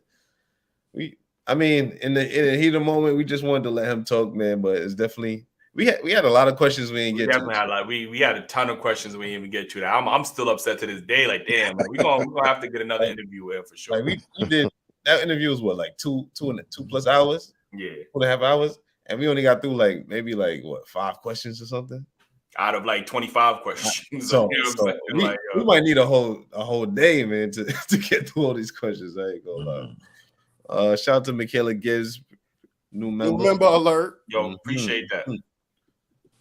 Emmanuel said it's no one's job to take care of other people's kids. I beg to differ. I think we should. I think you need to play some kind of role, but not like he talking about. I'm not. Yeah. They say it takes a community, so I think. I'm gonna say something about that after you get done, man. Blue Exodus, Mr. Bobby Wright said Umar called a biological black man beautiful. He talking about when he was on Fox Soul, and then they had a okay. representative from, you know. Oh yeah, the surgically altered dude. That don't count. That don't count. That don't count, man. They didn't tell us. They didn't tell his ass. Green Blaze, the Fly Eagles said we should not be getting marital advice from the people who are not married. Also, what other children besides his daughters has Umar adopted? He said he working on. He got 2 schools. He working on 2 schools. He got one right now. So they should be open. What, September? You said September. Yeah. He should have been had that school open. I mean, we get into that too. I mean, Umar is a walking contradiction. On one hand, he doesn't support interracial marriage, but on the other hand, he won't marry a black woman because he doesn't trust them. He full of ish. Same thing on his Kevin Samuels take. Yo, matter of fact, join the membership, man, because we got a behind the scenes of Umar, where Umar talks about Kevin Samuels. He talks about a lot of things, man. So make sure y'all join that membership to look at that. Facts. Chosen said everything is the man's fault, according to Umar. He was blaming us for everything, man. DC Gray said, my granddad was born in Alabama in 1933. Dropped out of school at 12. Every time I see Umar, he's complaining. To hear him talk about what isn't manly is comical. Never heard my granddad complain ever. Life in Detroit say I need to study guests more so the rebuttal is ready. Also, don't let overspeak you either. Look up New Era Detroit Black Men. We are working every day. Okay. Appreciate that. You're right. You ain't lying. Zex 545. I find that Dr. Umar tends to be a panderer. He even disagreed with Kevin Samuels about black women needed to lose weight. Oh, okay. Yeah. Okay. Beretta 9 said Dr. Umar was on junk. Who told the conscious stripper to attack him? His baby moms and black women led the charge with attacks on his degrees in schools. Sound like man, let's get into it, because we got a lot of people we got to get to. And like, you guys pretty much, I thought we was gonna go over the video together, but you guys had already said just about everything I was gonna say anyway. Okay. Like I said, like you say, Eli, I like to be around people who are they're like-minded. You know what I mean? So I put like this: nobody's gonna dictate what I do in my house, and I'm gonna say that. So you get with people who are like-minded. So let's say the 3 of you guys are the heads of your household. We get together, we get to plan together, and we take care of what's going on in our house together that way. And then that spreads into the neighborhood. If whoever wants to get involved that way, but you get the thing about Dr. Umar, you got to understand that he's a psychologist. He's a shrink. None of us are shrinks. And so we've been under so much trauma that it's going to take a shrink to get us out of that trauma. You can't take crazy and fix crazy. You know what I mean? It doesn't make sense. And I think sometimes he gets wrapped up in what he's saying. And he forgets that we're not professional psychologists. I can't go to somebody else's kid. Look, I've dated a girl who had children, and after 2-3 years of that, it's like, you're not my daddy. You ain't telling me what to do, and then this and that. You know what I'm saying? You get that. So you gonna go and like you said, you can go up to a stranger's child, and it's not gonna work out like that, man. I'm not doing that. I'm not built that way. I mean, I can take care of mine. Yeah. You know what I'm saying? I can work on my end. When you come out to individualism, but that's how you build a village. You know what I'm saying? Each individual household get together with a common goal, and that's how you build yourself up as a community. You know what I'm saying? The community is made up of individuals. So I don't know where you get that from, man. That's a fact. And they always say you gotta save yourself before you save others. Like, if I'm beating my head against the wall, how am I gonna help somebody else stop beating their head against the wall? If I can't stop beating myself. I can't help myself. Come on, it's common sense. You know what I mean? To me, I just think, man, he's pandering to women. You know what I'm saying? And the thing about it, it's like that girl said, the one on the other video, she said that she wished that guys would get back to protecting and providing and shut up. You know what I'm saying? And that's what we did for decades. We have never said anything about black women. We took it on the chin. You know what I'm saying? We never complain about them too much. You know what I'm saying? You know, and now that we saying something about it, you know what I'm saying? It's an issue now. As a matter of fact, it was a woman who started it all off. What's her name? Shalazar Ali. Black Man's Guide to the Black Woman. She started it all off. You know what I'm saying? She's the ones putting women in check. You know what I'm saying? And even if how he started off the conversation initially saying that, you know, when I quoted him, was saying that, you know, feminism made Black women look at Black men as the enemy. He acknowledged that. You get what I'm saying? Yeah. So only one of us has been looking at the other as the enemy for over 10 plus years. You get what I'm saying? And there hasn't been Black men looking at Black women. So he has acknowledged that Black women have been tricked into this whole feminist movement, and with them being tricked in, have looked at Black men as the enemy. Like, he already acknowledged this. You know what I'm saying? So it's this, Eli. It's the hand that rocks the cradle rules the world. You know what I'm saying? Whoever controls the woman and the child rules the world. And that's what they did. So what they did, they conquered us physically, and they conquered our women mentally. You know what I'm saying? And that's how they got to us. You separate the woman and the child from the man, and then she's vulnerable. You know, and that's what happened. You know what I'm saying? And my thing is, if you're gonna blame men for anything, I'm gonna blame those individuals who sold us into slavery in the first place. How about that? You know what I'm saying? How about blaming those men who allowed us to become slaves in the first place? How about the brother who brought Columbus over here to show them how to get here? How about that dude? You know what I'm saying? If you're gonna blame it, we were born into this. So how is I'm blaming I was born into this? I'm dealing with the hand I was dealt. So I say we blaming the wrong people. Like, exactly, I'm doing the best I can with what I have. You know what I'm saying? And if that's not good enough, man, I don't know what to tell you, dude. But I don't have the mental capacity to take care of a bunch of other people's kids like that, dude. I can't do that. You know what I'm saying? I'm trying to keep mine under control.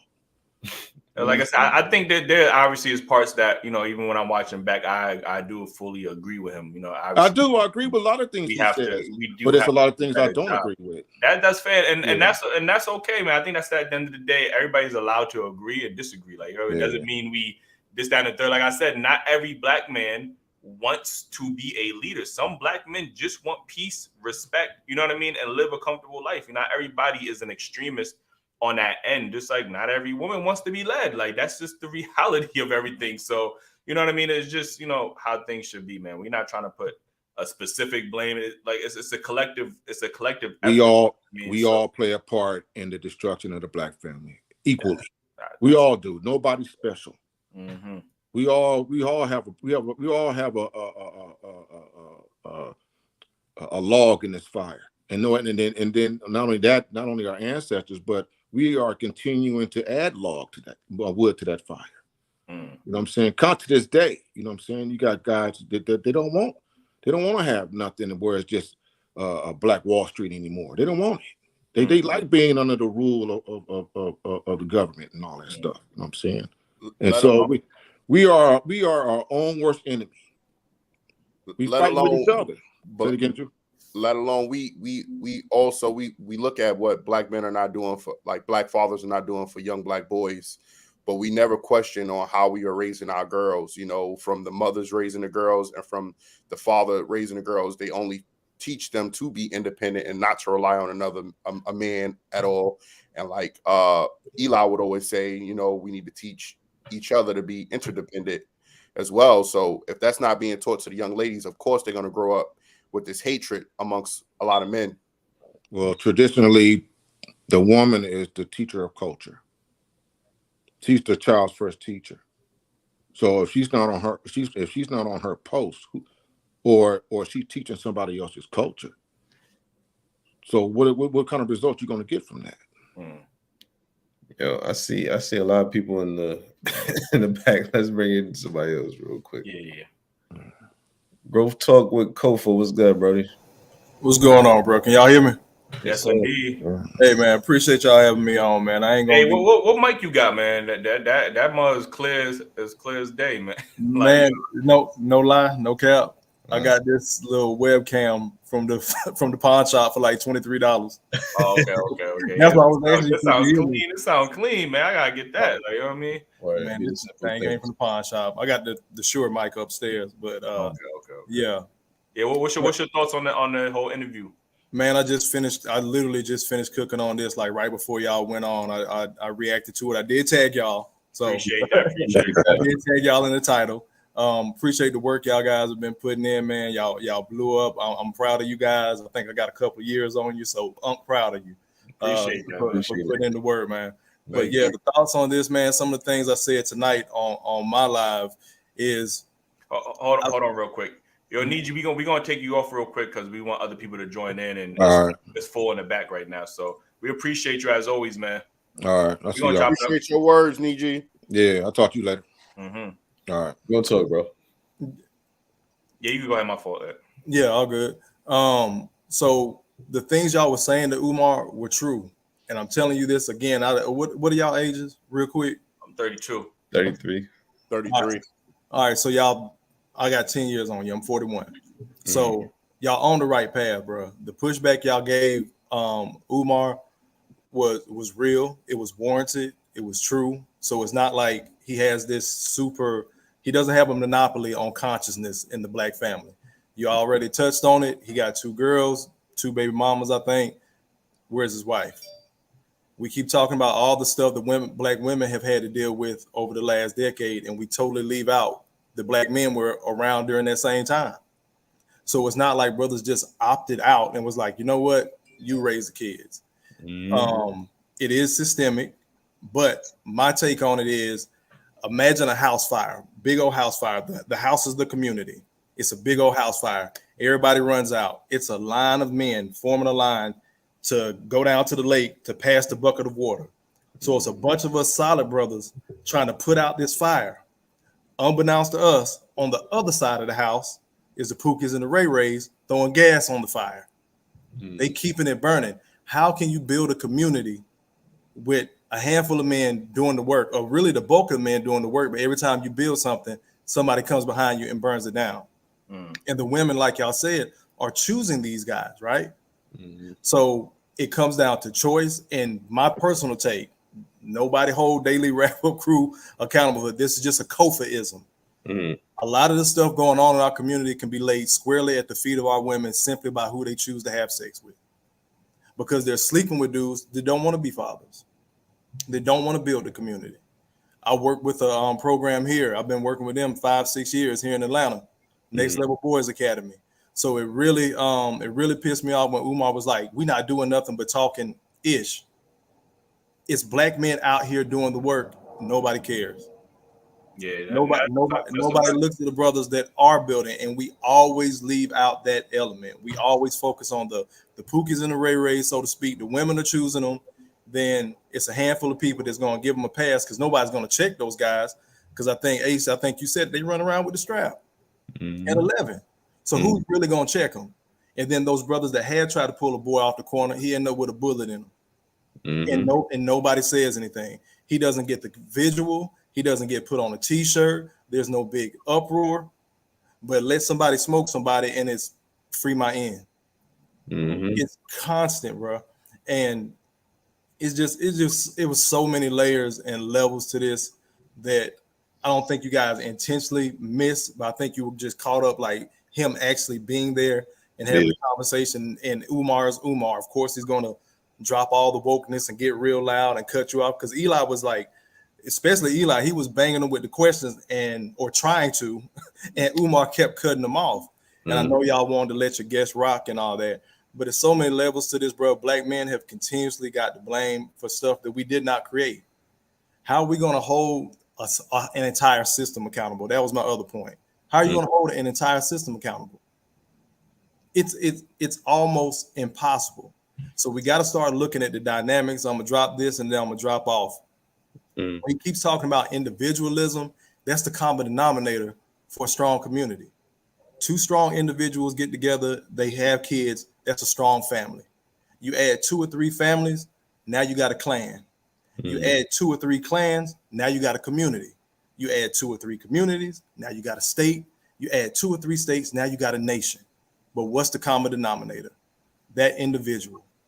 So while y'all talking about what you're doing as far as raising your kids, and Jew, I think you were saying you got like 30 kids at the house. Look, I'm that dad. And the thing is, I knew Umar had 2 girls. I didn't know our girls were that close in age. My daughter's 19, should be 20 in 6 months. Yeah. I have a 12-year-old. He has an 11-year-old. So I hear what the brother is saying. When it comes down to it, is brothers out here doing the work, and for him to sit up on as big as a platform as you guys have now, and for as big as a platform as he says, and says it's black man's fault. Like, we fight in a 2-sided war. We got to go outside to fight and then come home and fight with our women that are telling us black women have told black men more of what they're not going to do in a relationship than what they will bring to the table. That's what forced the question of so many men asking that question now. Well, what do you bring to the table? Because they're telling us what they're not going to do. But you're bringing somebody else's kid. I'm supposed to give all my resources back to the house burner. I'm supposed to give all my resources, all my effort of passing this bucket from brother to brother to brother, try to put out this fire that we're living in America. Yeah. But on the other side, you're intentionally choosing guys that are throwing gasoline on the same fire. And we wonder why nothing's getting done. Appreciate you. Yeah, we appreciate you, man. Definitely a lot to think about. Again, you know, I'm one of them guys who I am very passionate about the black community, black men and black boys specifically, because I know once we build them up and work with other like-minded individuals, then we can have a better community overall. And not just take anything away from black women. Black women, they have the resources, they have the help. You know what I mean? Yeah. Outside of black men, they obviously, you know, have outside sources that are helping them get to where they need to get. And that's all in fine. But I think me as a black man, my focus right now is on the black boys and the black men. So, you know, definitely we need to hold more black men accountable. And they're all black men, like you said, that are doing the work, that don't get the spotlight. You know what I mean? There's kind of great fathers, black great fathers out there, but they're not on social media. They don't have these big platforms to promote it. So, of course, you're going to see the negative fathers out there, because those are what the media decide to push in the narratives and stuff like that. But there's definitely a lot of great quality black men out there that need more spotlight, man. So yeah, and the other crazy part is we can't tell black women what to do with their sons. That has gone left for a lot of black men. They end up in the ground or behind the wall for trying to tell a black woman what to do with her son. You're not my daddy. You don't pay my bills. Shut the F up. Mind your business. And then as soon as that young man fall victim to the streets, she the first person on the news hollering about, my baby ain't did nothing. Yo, tell them where they can find your reaction video. I'm sure a lot of people go to the channel. Growth Talk with Kofi is up there on the screen. Growth stands for gentlemen reaching our wealth through healing. I just clicked on it tonight, so it should be the last video up. And I'll shoot you guys the link for Next Level Boys Academy, because they're doing a lot of great work down here in Atlanta, and they're actually trying to find different spots to branch out to across the nation. I know you guys are up top, but like we've mentored people all the way up in New York, all the way out to Cali, like literally. I'm not just sitting up here gassing. Like, the work is getting done. And that's what pissed me off and kind of triggered me to do the video, coming off of Father's Day, having a conversation with my father. And I was like, I don't even know what I'm going to talk about on Tuesday. And then I saw the clip and I was like, there you go. So we appreciate you doing the work, man. And definitely give us that link so we can share it out on our end and give some more spotlight to it. So and appreciate you for your work you putting into your community, man. Definitely. Man, I appreciate you take care of them 30 kids. I'll drop the link in the chat, and then I'll hit y'all on the back channel too. Gotcha. Appreciate that. Y'all bees, man. You too. All right, so that joint just zoomed in. Yeah, it's always that, you know what I mean, that spotlight that we be doing that. So, Courtney, what's up? What's popping? How are you guys doing? We doing good. This is our first time actually like having a conversation. Like, Eli, I didn't know you knew me. Maybe. Yeah, I've seen your work. Yeah, of course. I appreciate it. Well, I'm a fan. Everybody's seen your work, man. Stop trying to downplay yourself, man. Like, you know. Cap. But anyway, So, I appreciate. what's your thoughts, man? We need a woman's perspective, man. That's why I brought my black ass up here. Because, well, first, I don't. Let me just say this. You know, Dr. Umar the school stuff has had a lot of people questioning him, but what we cannot question is his intelligence, and he's brilliant. And you know, I do have a problem with everyone is like talking mad shit about him, like he's not relevant or he's trash. And I want to first say that we can't take away his brilliance.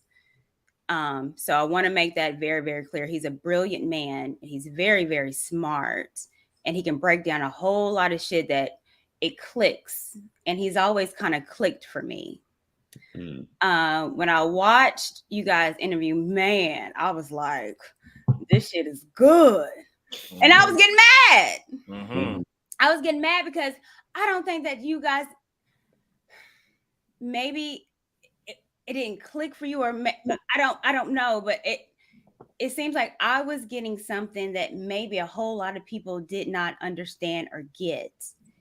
And I did not, a lot of guys was saying he's simping for black women. He's simping, but I mean, majority of people he's about 50-50. A lot of black men, a lot of black women. So it's not simp mode. You've seen his videos of him holding black women accountable?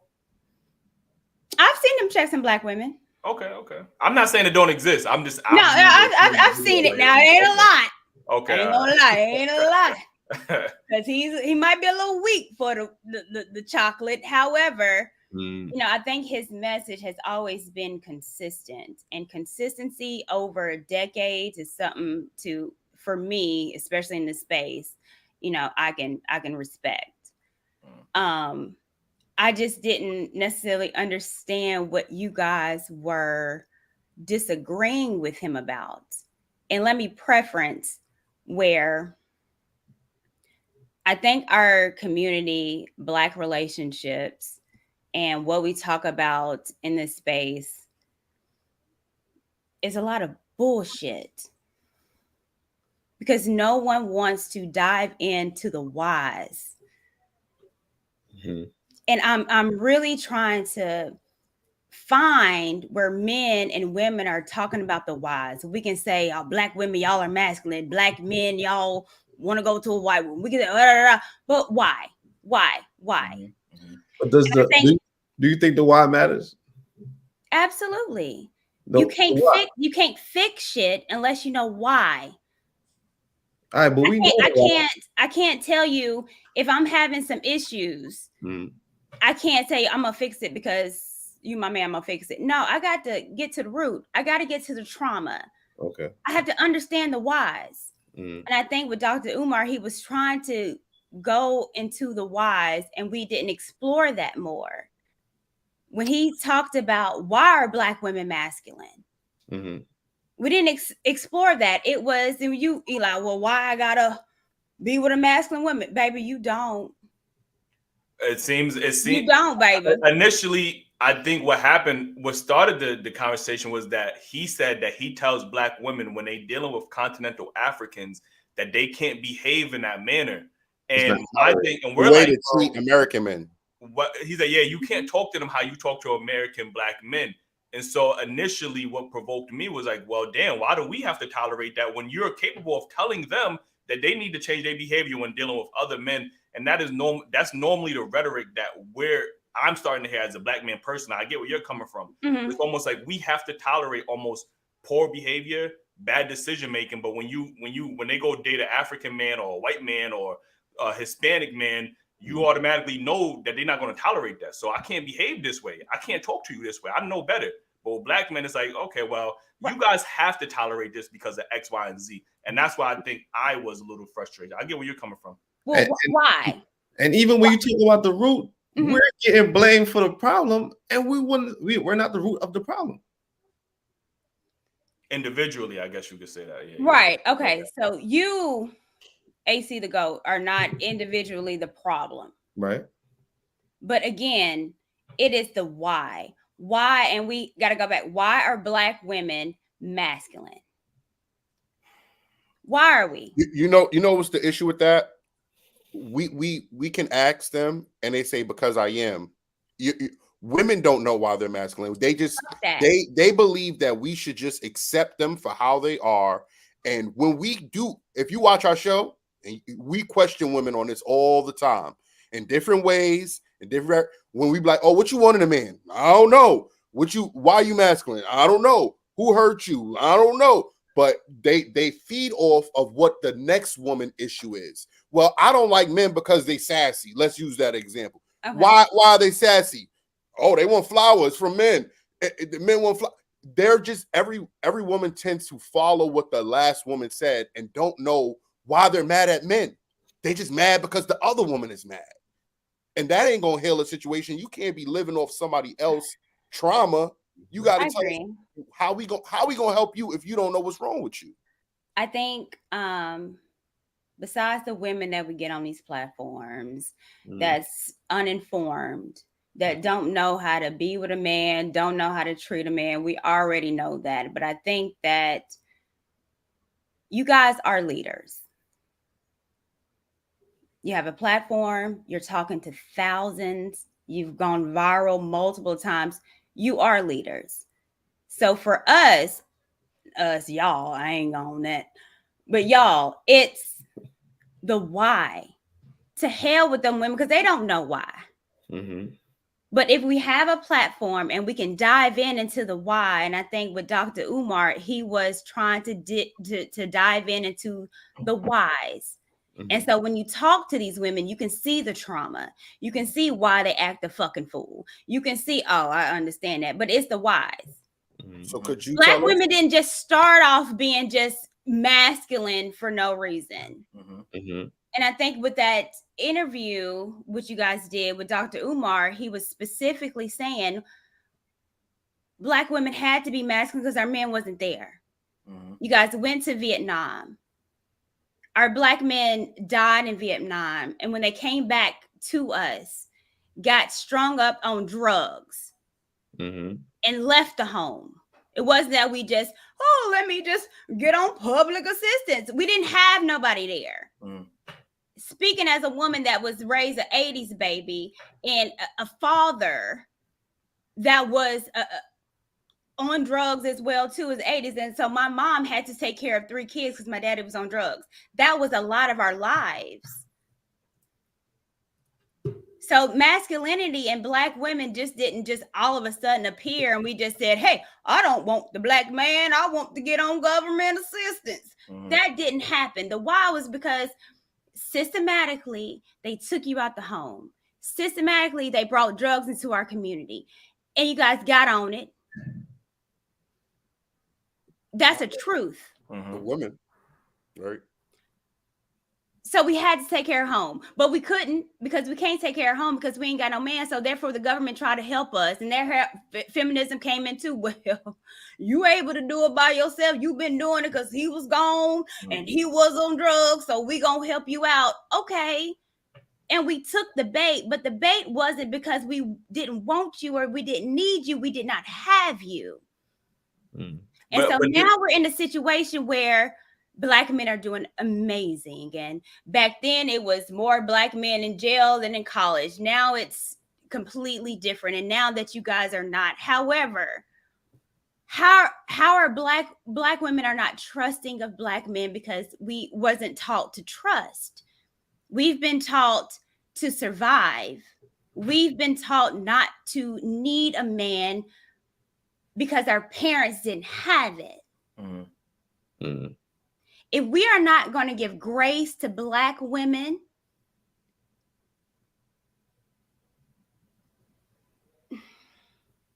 and if Black women are not going to give grace to you now, then there's nothing there.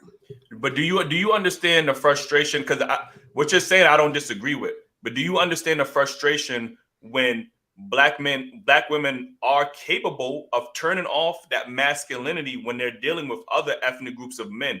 They don't have that same excuse. They know that they can't not come. I've talked to Black women who've dated white men and said, I had to turn down my Blackness. You get what I'm saying? They understand how to adjust to other ethnic groups of men. But again, when we talk about black men specifically in America, it's almost like, well, you gotta tolerate this behavior because of X, Y, and Z. They can understand. I could turn this off if I want to, but I don't want to because just like how you guys will go to white women for femininity because you know they ain't had the trauma that we've had.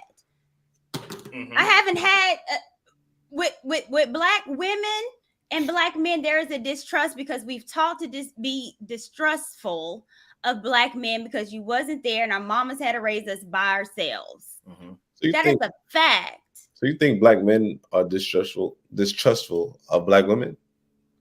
Absolutely. Yeah, you are. Why you say that? I say that because the time that we're in now that black men are not on drugs, are not in jail, are doing well. And now you're wanting black women to acquiesce. Do well as well. Right. Here's the thing. We there's not been a kilometer black men that said, hey, you know, we know we fucked up in the 80s and part of the 90s. We understand that. And we left you alone. We left you in the projects. We left you in the community. This idea of the sisterhood, and I get on my nerves, this whole space. Oh, you're a part of the sisterhood. Well, it was a reason for the sisterhood because there was no man there. And so all we had was us. But now that we don't necessarily have to do that, and you guys are wanting us to acquiesce to you, the problem is that we don't know how, and there's not been anything for us to feel like we can trust you no more. Because again, once you do well, once you do great, what do? You out the community. You with someone else that don't look like me, that ain't a nigga with a nose and a big and a nigga hair. No, you get the ambiguous woman. You get a white woman. And we're like, God damn. But again, going back to your root question was why we're looking at those black men, and again, I don't believe it's a large percentage of black successful men that are just blatantly going out and getting white women. Obviously, there are the black men that are, but since they're celebrities and stuff, it's almost like, you know, amplified to 100. But again, why are we not asking those men, well, why did you get you a white woman? It's just automatically assume, well, your mama's black, you know what I mean? So let's talk about that, because you're absolutely right. We look at the celebrities and what's hot on YouTube, and we decipher them to be the community. Just like you guys do. You see some random ghetto ass broad as a black woman. They got 5 babies by 4 different baby mamas. And you say that's what the quintessential black woman is. I don't think that. You said that's what we do? Well, not you personally. Oh, okay. No. I'm just talking about like in a space. So of course, that's every black woman that's trash, every black woman that's not smart or loving and caring and sweet, we don't get no space. No one cares about that. So it's the exact same thing. We keep fighting and battling each other off the random, not majority of us. The bullshit. But we're not that. Black women are not that. Black men are not that. But the issues that you speak about, you're talking about the 80s and the 70s, right? And this generation that we living in today, why are the men that not necessarily has something to do with being out of the household, and the men that are trying to do better and improve the image of a black man, why are we being met with those traumas from basically that's been handed down? Like, should you be the same way that we work to change the image of the black man? Shouldn't women be doing that on the other side so we could build a better community? Absolutely. I think that black women need to change the image of us. However, we'll hold them accountable if we keep giving them this grace and saying, oh, it's cool for you to do this because of what happened in the 70s and 80s. How are we supposed to move forward if we still dwelling on the past?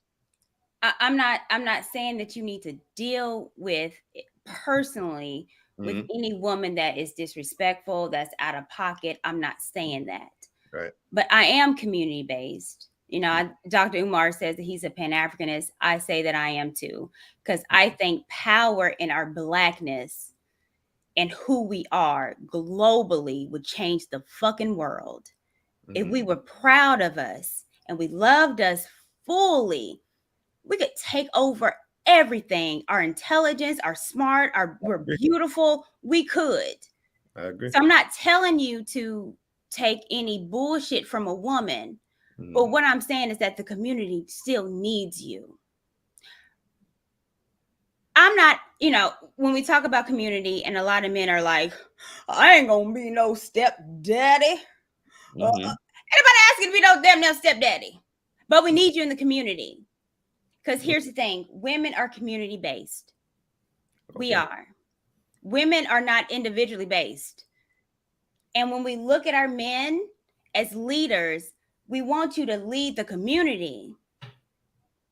What women are asking for a man to do in the community, we want women to do what we're asking for them to do in the home. So if I'm outside and I'm working, I'm doing all this, I want some peace when I get home, and I don't want to have to go make a piece of chicken my damn self. You get what I'm saying? Like, if I'm working hard, you get what I'm saying? Like, you want me to do this, that, and still have to pay everything, and then still have to understand that you got a job and you too tired. But you know what I'm saying? We got to meet we got to communicate. It almost sounds very one-sided. And I think that's what a lot of black men are trying to express. Like, everything, it seems to be a one-sided deal. Like, we have to give the women grace. We have to, allow them and hear them out. But we never get that. Again, Courtney, I can never come to you and say, I didn't have a father. I don't know how to be masculine. I had to be feminine. I can't come to you and I can't expect you to give me that same grace. I can't use the government and say, well, you know what? There's a lot of lack of resources for black men. So that's why I'm not earning the same potential. I can't get to my earning potential because of X, Y, and Z. I don't have that luxury to come to you as a black man. And are you damn sure not going to give me that grace and be like, well, I do understand that this systemic. Now you're going to look at me like, now you're a man. You're supposed to get out here. Don't matter what disadvantages you have in life, you have to be a man. So again, I think a lot of black men just want that same grace at the end of the day. You know what I'm saying? Like, we're not saying that we can't give y'all grace, but we would like to receive that grace in return. And we're not saying y'all got to baby us or coddle us or X, Y, and Z, but we want that shared grace. That's all. Like, you know what I mean? I agree. And I think that a lot of us deal in relationships out of fear. You're scared to be vulnerable to a black woman because you know that she might bring that shit up in an argument, or she might use it against you. And a lot of black women are scared to be vulnerable to black men because we're scared that you might use some other shit against us. So we have to take care of ourselves. And if we completely submit to you and you leave us or you cheat on us, then I'm by myself. We're dealing in fear. And what I'm saying is that, man, there's no grace, there's no God in fear. And until we get over that or try, like, when I deal in relationships, for me, it's like, okay, I might get hurt, but I'm going to give myself. And if I get hurt, fuck it, try again. That strength in being okay with you might get hurt. No one understands that strength.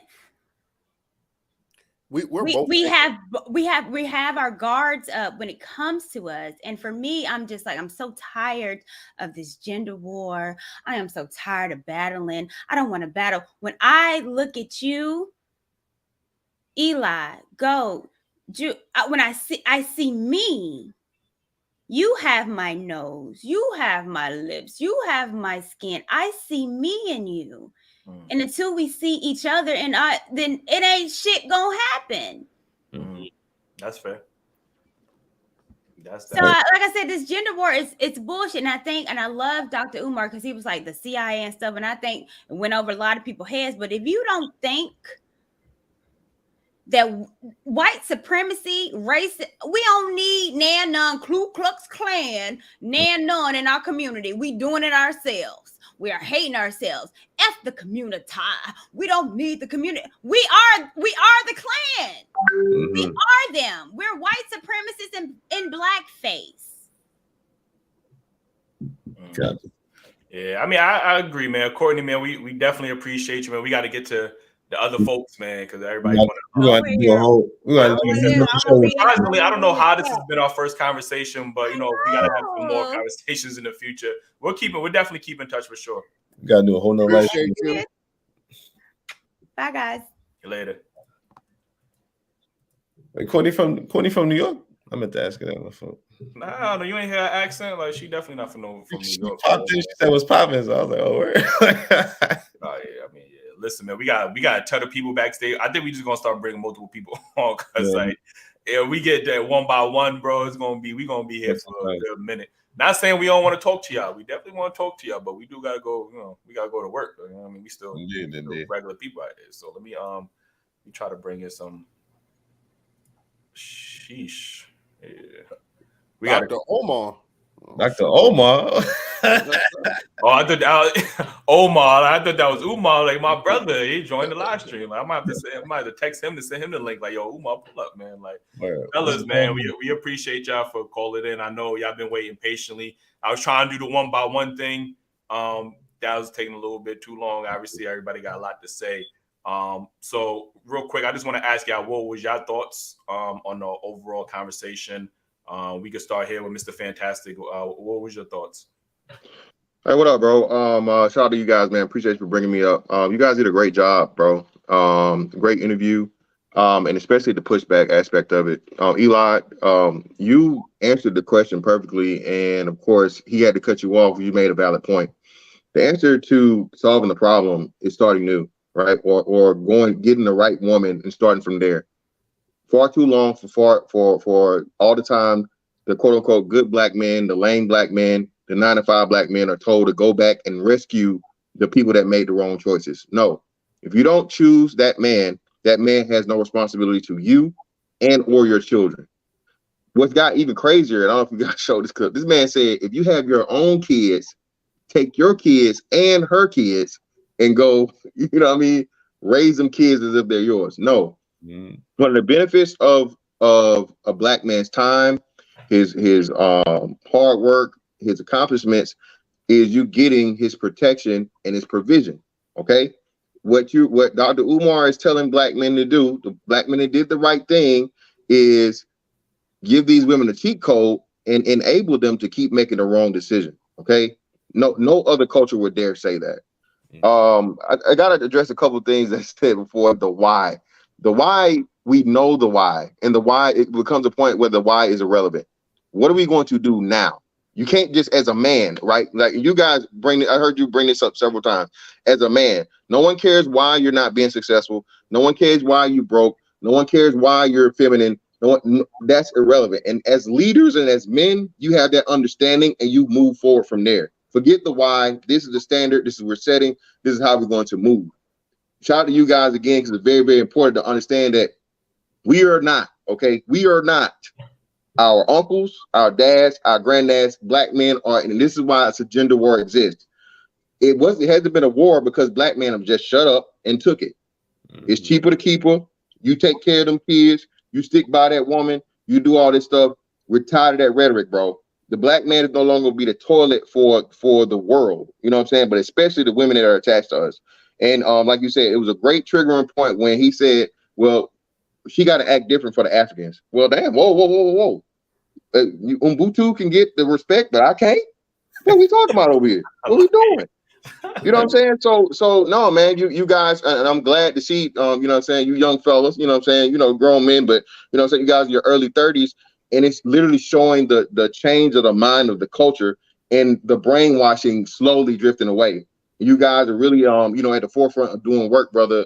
You know, doing the man, y'all got classics, you know, in studio, real live conversation with these females that say the things they say, and you guys are really showing the nature of black women. You guys don't just get one type. Y'all got dark skins, light skins, thin, fat, short, tall, and all of them still come around to that same thing. So yes, you are giving a great reference point of the culture of black women, the temperature, how they actually acting out here. So no, this isn't what we're thinking. We see it. just from your platform alone. And then every black man in his own life every day, sees it too. We have interactions with black women, whether it's ones we're attached to or just people like out in the street, regular people, man. But I don't want to hog it up, man. Hey, you guys are the hottest thing. Y'all doing numbers everywhere. Twitter, Instagram, here, bro. Hey, keep doing y'all thing, man. And I greatly appreciate y'all for bringing me up, fam. Hey man, appreciate that for real, man. Like appreciate you calling in and sharing your thoughts, man. I think you articulated yourself pretty well, man. Like, you know what I mean? So, like I said, whether you agree or disagree, we just want to hear everybody's opinion. Like, not everybody doesn't have the perfect answer. None of us have the answer. Like, but if we could all hear each other out and at least hear where we're coming from, maybe we come to a solution there. Doctor, we got a lot of doctors in here. Goddamn, man. You know what I'm saying? Like, yo, man, Dr. Omar, man, what's your thoughts on this? First of all, shout out to my brother down there. Second of all, twin. Shout out to Growth Talk, because he talked about a really important program in Atlanta that targets like young black boys in the city. Look, I think for you guys specifically, you missed a lot of what he was saying and brought it as personal attacks to you, when a lot of the times he was talking about the collective. Right.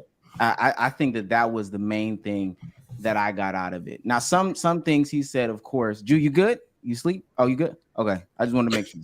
He do look like he was asleep. Like, he looked like he was asleep. He looked like he was sleeping earlier too. I'm not gonna lie to you. You on mute. Just instantly dropped. Instantly head nod. My fault. No. You good. But I think he did. There's some points. Dr. Umar he goes out there and he's very boisterous and he's gonna cut you off because sometimes you just need to let people talk. But from the communal aspect, I think what he's talking about is if we can acknowledge that there are these young black boys who are going around fatherless, aimless, hopeless, guideless, right? Somebody at some point, somewhere has to place hands on them. And not saying that you guys have to build a school. Nobody's saying that. I wish Growth Talk, I shout him out, but I wish he would have did this much more. If his statements were focused more on what the collective efforts are, all you got to do is Google them.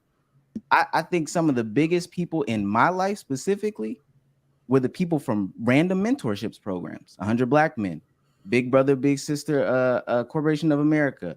I had doctors in my life, just random people that were able to, even if it was for a weekend, hey, let me extend this to you, let me do this for you, and then send you back on your way. I understand there's a struggle between moms, women's, and people feeling comfortable with their kids, but these are just like everybody having heightened emotions from social media. That's the way that I personally see it. That's the way I personally see it. I think y'all did say some things that were wrong. I lost my notes. I've been sitting back here for a long time, but yes. Appreciate you though. We need them notes, man. We want to know, man. What did you disagree? Like, you know what I mean? So I think there was Ace was talking about the contradictions. I think that those were taken more as personal attacks as opposed to what was really contradicting his earlier points. Some of the things, though, I do think Dr. Umar was wrong, but again, it wasn't more so towards you as an individual, you as a person, you this, that, and the third. I think that it's just more to the general thing. I think that a lot of times, because I've been watching you guys for a second, but then you guys fell into the trap of like the Fresh and Fit type of podcast, in my eyes, where you got a bunch of birds on the podcast who couldn't elaborate themselves in a well enough fashion, and then they caught themselves into an easy trap and could never get off of it. But I do want to stop you right there. There is this misconception that we go out our way to find low quality, according to people, women to represent, and this is incorrect. You know what I mean?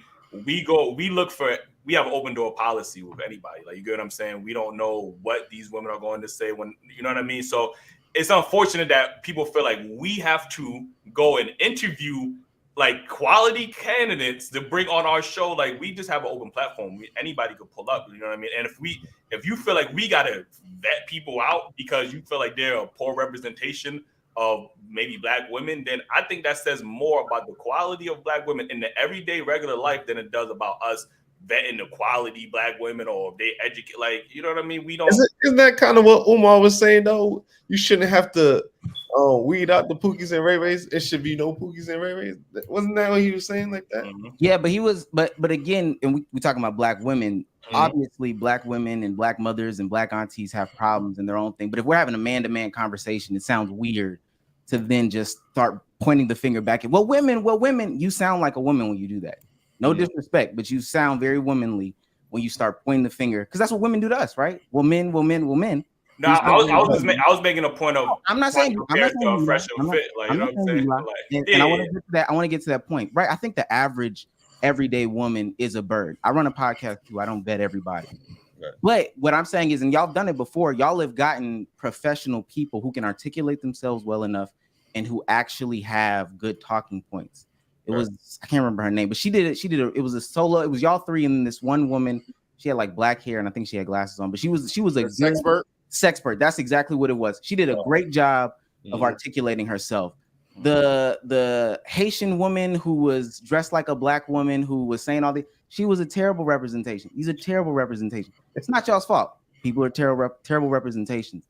But what I was gonna say was, I find very often that you guys say that you hold men accountable in a lot of ways. We hold men accountable. We want to hold men accountable. So without blaming women, I would love to know, what are some things that men have to hold themselves accountable, and what are actionable items behind those things? Yeah, I've talked about this before. I find that men, especially young black men, they have a lack of passion and purpose within their lives right now. Like, you know what I mean? They're motivated by materialism. I think men need to hold more fathers accountable. I always try to do my best of bigging up the quality fathers that I see in my personal life. I can't speak to, other fathers and stuff like that.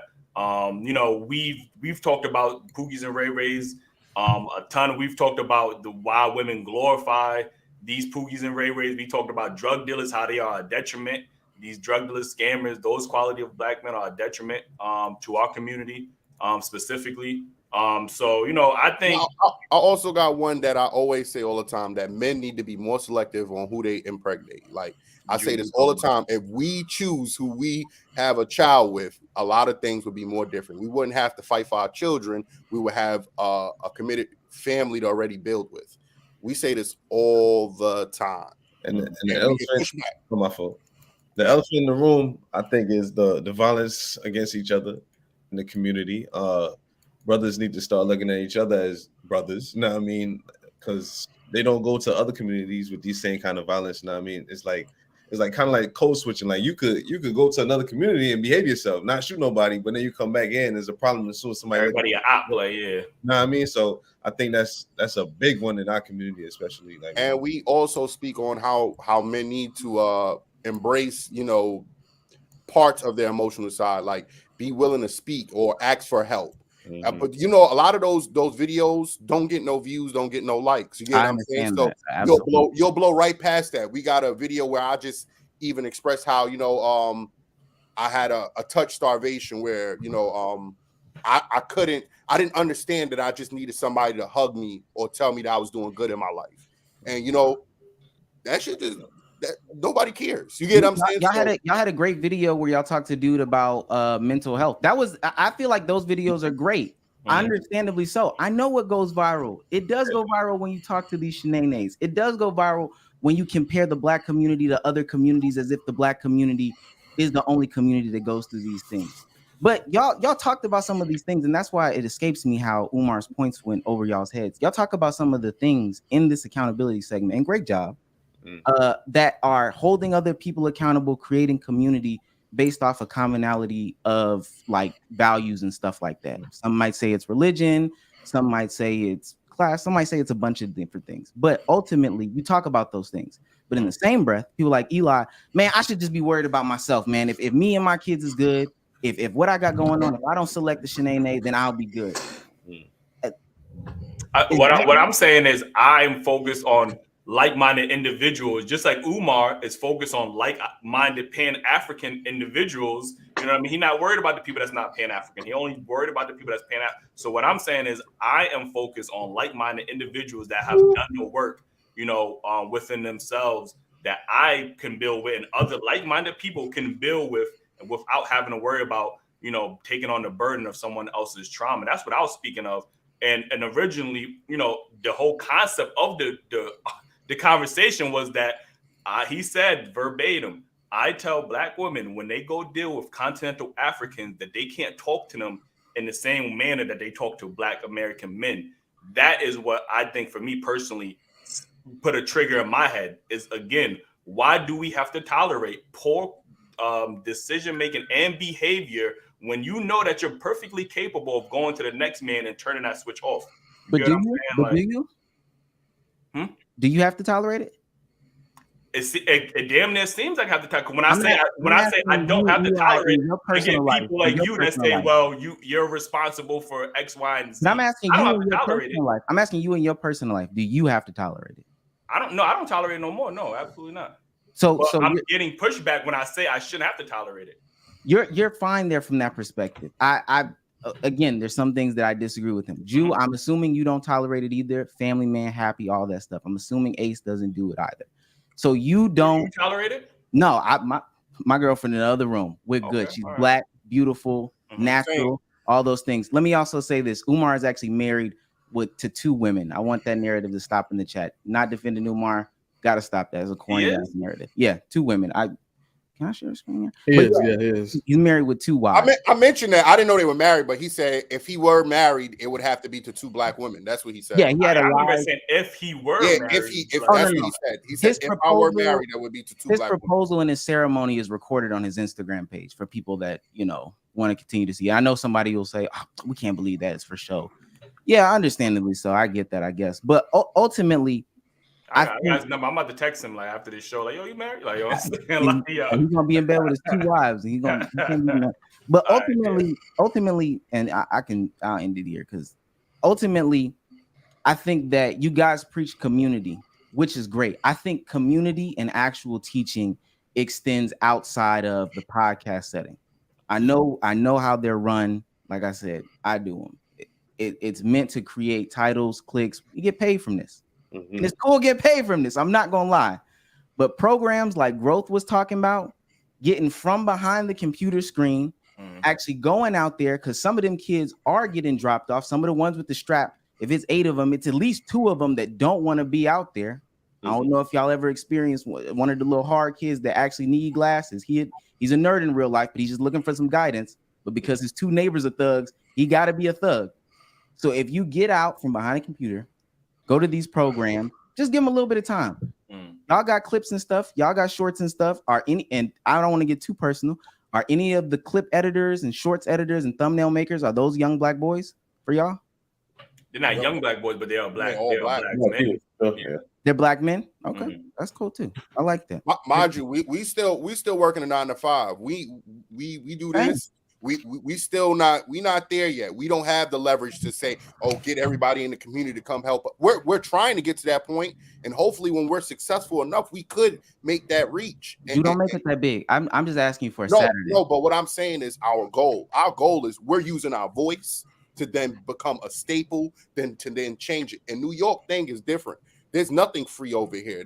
And we don't have the resources to make anything like that happen. So I just want to let you know that what you may think, or whatever community you from, where I'm from. I'm from Atlanta. I'm asking you, there's no big brother, big sister in there. There's no Jackie Robinson program. There's no after school program. Bro, I have kids, bro, and I'm looking for all of them. They don't read to people, but if people know me, the people that follow me, they see I read to my kids, I read to other people's kids, I do sports, I go outside. But that's individualism. That's what I'm doing. I can't make my neighbor get up and walk with me yet because I'm not big enough. But when I do get big enough, I will have the men walk with me. I don't know if everybody else is doing it, but all your boys in your group chats, they doing the same thing as you, right? Hell yeah. But like I said, the thing is, 30 people. That's 30 people right there. You good? Our circle not that big, but the circle that I have is is quality Black men that have done something with their lives. Like I don't have 30 something people. I know you're trying to find a loophole. I get it. I'm not trying to find a loophole. I'm saying that's great. Is full of quality Black men that have made something of their lives.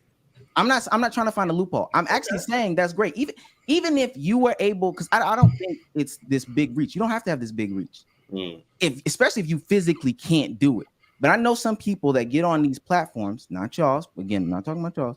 They get on these platforms, they talk all this, they log off, they go in their room, and they never do anything on a Saturday. But it doesn't take that much. All you gotta do is go down to the park, put some shots up with some just random kids, tell them, hey man, tuck that elbow a little bit, keep it going, and that goes far. I'll tell you a quick funny story. One time I had so many kids with me in the park. This other little kid came and asked, how many kids you got, sir? You get what I'm saying? Bro, I literally just said it to you. I have 30 kids in my crib. I don't have 30 kids, bro. So I'm a part of that. I understand that. But we want to go beyond my house. You get what I'm saying? That's our goal in the future. Got you. That's great. That's great, man.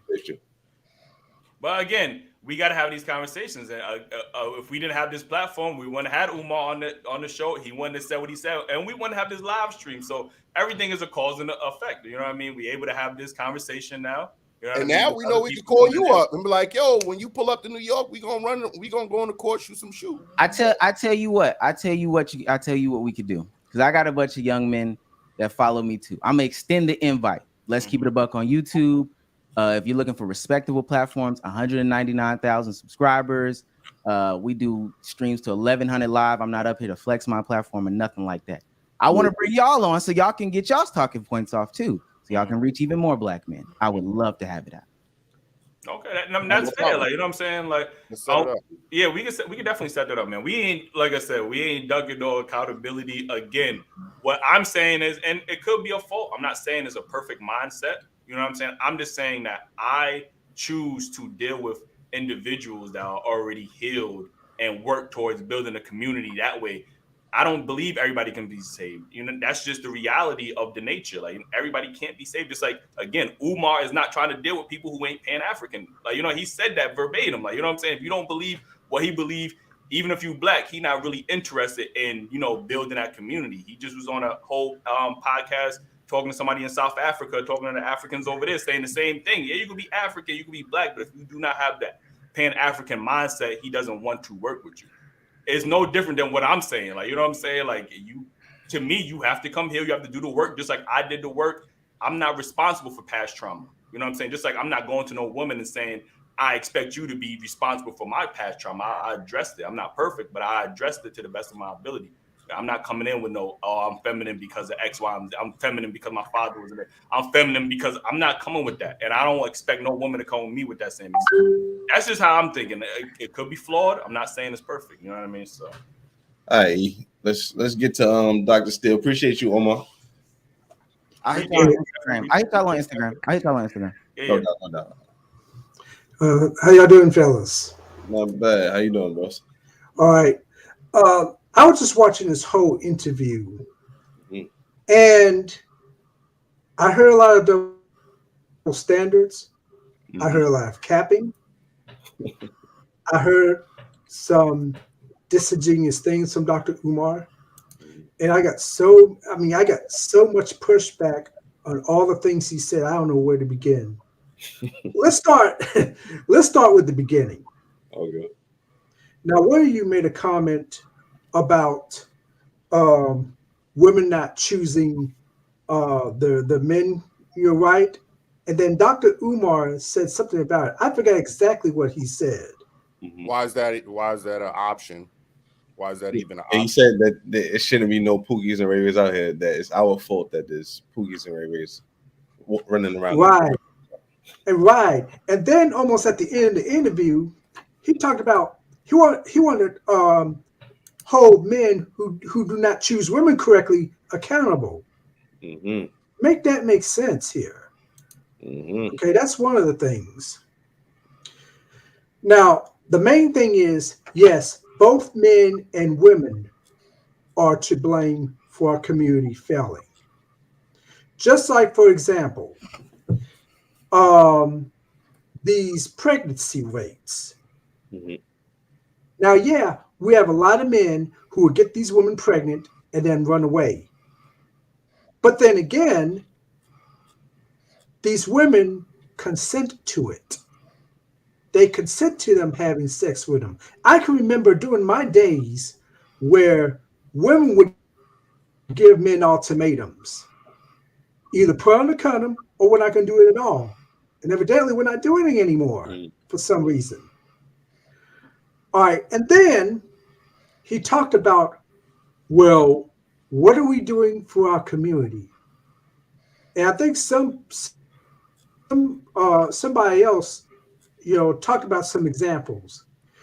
I heard there's this organization called 100 Black Men. They go into the community and talk to our young boys. We have the fraternities in the Divine Nine who would go into our schools and talk to our young boys as well. Sororities would talk to our young girls as well. We got all these Israelite groups out there on the streets telling a more truthful gospel than, let's say, some of these Baptist preachers.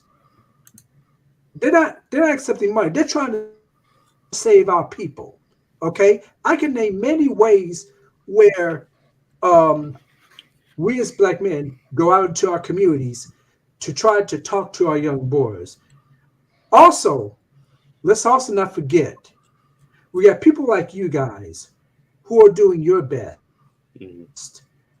okay, to reach out. Well, I know you've talked to the women, but you have a nice dialogue. You dialogue with the women. You got other, almost all other all-male panels who are problem solving, like King Talk that's on right now, who are talking about, what we need to do as men. We're not complaining about women. At least most of the time we aren't. We're trying to see what we do as men. Okay? Now, there was one more thing.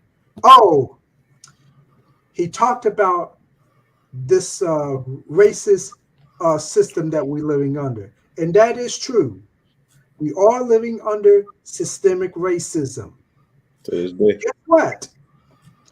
Years back, Black people were living under another system called the Jim Crow era. But guess what Black people were doing? We were teaching each other how to read. We were building our own schools. We built our own infrastructure. We built our own secret societies. We built our own banks. We even built our own economy, such as Black Wall Street. We were that powerful. And you know why we were that powerful? Because we had a family structure back then. And men were the leaders, the absolute leaders. Now, I was thinking, okay, here comes integration. There are lots of things that we're out doing. I was thinking we would take advantage of it, but I don't know what's happening. I mean, if we were powerful back then, why couldn't we be that powerful now? And here's another thing about Dr. Umar. I'm just going to say two more things right quick. No problem. Okay? You asked us, why are professional men leaving the hood? I mean, talk about men leaving the hood. Has he, first of all, has he even thought about why professional men are leaving the hood? Because it's gotten pretty damn dangerous. We have your rich people, coming into the hood. While some people appreciate them, some people want to target them over there. And it's getting dangerous for them. And also, does Dr. Johnson live in the hood? Is his school in the hood as well? I don't know about his school, but I got to feel he doesn't live in the hood. I couldn't tell you. Yeah, I don't know what that man lives. I don't know if he's walking in the hood. Yeah, exactly. Yeah. So he's going to tell us we need to go in the hood to do something, yet we have a reason why we don't go in there. And I don't think he's in there either. Really. I don't know about his school. I got a feeling about his school not being in there either. But I believe in his school he will have underprivileged kids, underprivileged children in there, and that's a huge reach. That's right. Yeah, that's true. All right. One last thing, and then I'm going to drop off. No problem. If you want to save the Black community, all you need to do is just save yourself and your family. That's it. You don't have to give anything to anybody. Just save yourself and save your family. Yeah. Thanks for having me. Appreciate you. Appreciate you, man. Thank you. I think that's definitely where it starts. I mean, I'm not a doctor. Mr. Kojo, what's good, man? Hey, and Trigger Mike, man. We appreciate y'all for being, because Hey, I know man. y'all was probably waiting for a minute. You know what I mean? A few more seconds. Can you please read the super chats for the people that? Let me get to them real quick. Shout out to now you got time to read the super chat before he be interrupting you while you talking to read the super chat. So you know what I'm saying? I was just gonna wait to the end to read them all, but I think we get through real quick. Beretta 9 said, conscious simping at its finest. They want us to suffer in silence while these hoes run rampant. The fact is, they want us to be suckers and slaves. Shout out to Beretta. Paul M with the super chat. Appreciate you. He said, when Dr. Umar asks, what are you doing to help Black boys? Why didn't you answer? I did answer. I said not enough. Like that was my answer. Like Yeah, and we couldn't answer with what we were doing personally, because then he said that's individualism. So it'd been pointless to say, hey, I got my neighbor's kids or I got my friend's kids in my house, being a great, Black male figure. It wouldn't. I did answer though. I said we mentors, and that's when I said Jews father and my individual. That's why I ain't say that, because that's individualism. And then he said, you guys are out here just talking sugar honey iced tea. Okay. From Beretta. Nah, he said, when are y'all just gonna let these hoes be hoes and accept they won't get any better? They don't my boy got it out for the hoes, man. Like, he on their neck right now. Like, they don't like us and choose white supremacy over us and still do. Okay. There's some good women out there, man. They just very hard to find. Yeah, man. They gotta separate themselves somehow. NMW3 said, didn't you apologize to your daughter's father? I don't know that. I don't know. I am my daughter's father. All right, I was like, wait. What did you to yourself? Like, you out there? Something I don't know, brother. What's up? Yo, send another super chat to explain what you meant. Yeah, that one flew in my head, man. But Beretta 9 said, Dr. Umar wants to convert the thought in Sukiana. Sisters want to co-sign the nonsense because he gives them excuses for their BS. I would say, listening to Sukiana, bro, she be saying a lot of stuff men want to hear rather than what these other women are saying. But you know what I mean? A Black intellectual, shout out to you, man. He said, can y'all redrop the link? I got kicked out. Oh shit.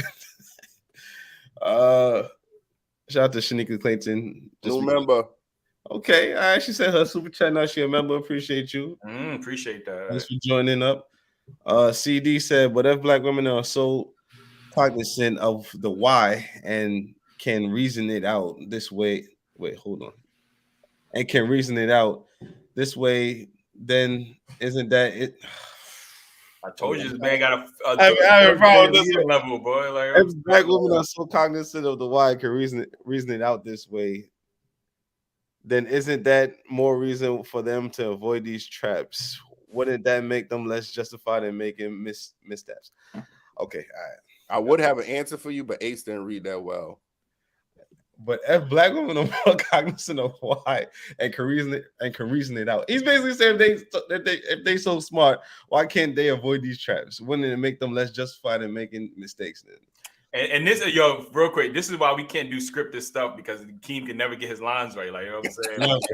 I would never, man. It's gonna take. First of all, we can never. None of us can get our lines. I ain't on point. I ain't gonna hold y'all. Be a liar.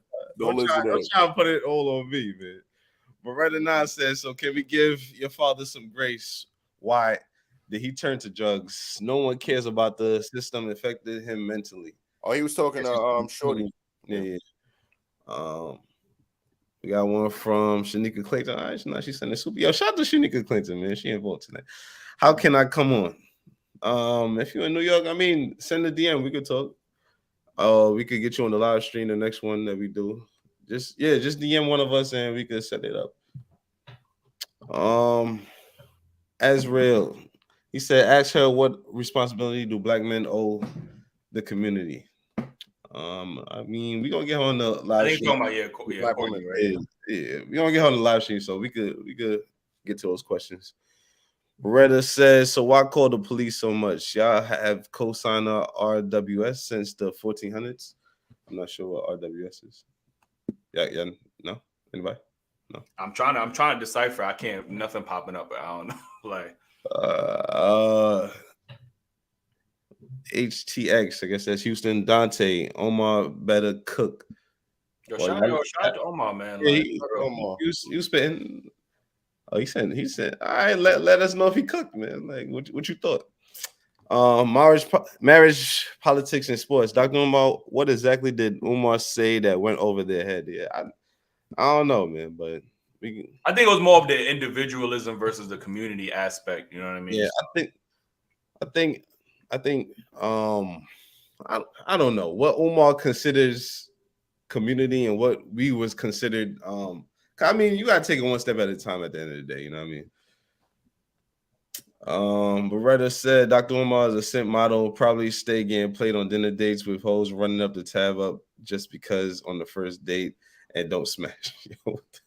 All right. Robert, he got a word. He got some words. I ain't gonna front. Shorty Penny's probably what after Umar go It's the last one. Robert Anderson. Shout out to you. Courtney, we already know the why. The answer is let's give women the grace to continue to be masculine, and they give men the grace to date, marry whomever is the best match despite race. Listen, man, a lot of opinions, man. Like, I mean, appreciate all those super chats. Yo, low, Mike, man. What's your thoughts on this conversation with Umar, man? We ain't get to Kojo yet. He's about to talk. I said all three of them. You can go low. You can go low. You can go to low first. Go to low first if you want. Yo, you changed it. You was a doctor. Now you said I'm not a doctor. I'm not a doctor. I always have it in there as doctor, man. This is for bands, man. You know what I mean? It's all for bands. But listen, boys, well done, obviously, on the conversation with Dr. Umar. It's always good to see people having different points of view, being able to have a good discourse and discuss really important topics. What I want to say is, first and foremost, I didn't agree with everything that Dr. Umar said, but I did understand where he was coming from. I think it's very hard when you're talking about, because we're talking about war. What we're talking about is the strategies of war. What has to be explained, though, is that in warfare, there are different platoons, different strategies, there are different departments to an army. So, for instance, you boys, what you've done, you're actually leaders. Your mic, you have over 100K subscribers. You are naturally leaders. What you now say affects a whole bunch of people within the community, right? You don't have to wait to get to 1 million. The moment you pick up the mic and you say something, Ace, you say something, Eli, you still got that meme that went viral with the old girl when you're telling her why Eli. That's gone viral, bro. Someone's gonna always see it and go, I'm always gonna remind her of Eli. Your ability to influence is what we call leadership. So the fact that you're doing what you're doing as your podcast, you don't even need to be out there outside in the streets because you have men for 2 to 3 hours listening to you. That's indoctrination. That's teaching. That's preaching, right? Once you have the ears of somebody and you're able to speak from a Christian perspective, we call it faith cometh by hearing. People are inspired when they hear. So if you can have someone's ear for 2 to 3 hours and they're sending super chats as well because they're so enthralled by what you guys are saying, you actually have the ability to now influence them into the shape and form you want them to be in. So we don't need you to go and build a school. And Dr. Umar shouldn't be calling you to go and build a school because you were never called to build a school. That is not your skill trait. Your skill trait is to be orators who speak and inspire people. So I don't need you outside. It's like asking somebody who's meant to be in the back lines into the front lines. You're wasting my time and I'm wasting your time. You won't get yourself killed. We have to come and recollect your body from the front line. Makes no sense, right? We need you to play your role. So when we're talking about the community and trying to bring them back together, when we're talking about men and women, there are faults on both sides. Now, what Dr. Umar was explaining, I think, could have been fleshed out a bit better, right? On a macro level, men are always to blame because you're leaders and I'm a leader. On a macro level, it always comes back down to we as men. On a micro level, which is the individual, women are responsible. If you decide to have a child with somebody who's a Pookie or Ray Ray, that's your fault. I can't do anything about that. On a micro level, if I decide and I sleep with somebody who isn't a great mother, that's my fault. That's me. I have to be held accountable. So on a micro level, everybody gets held accountable. Unfortunately, just like it's The Apprentice, oftentimes the project leader gets sacked because he's the person who's meant to control how the project flows. Our community is meant to be ran by men.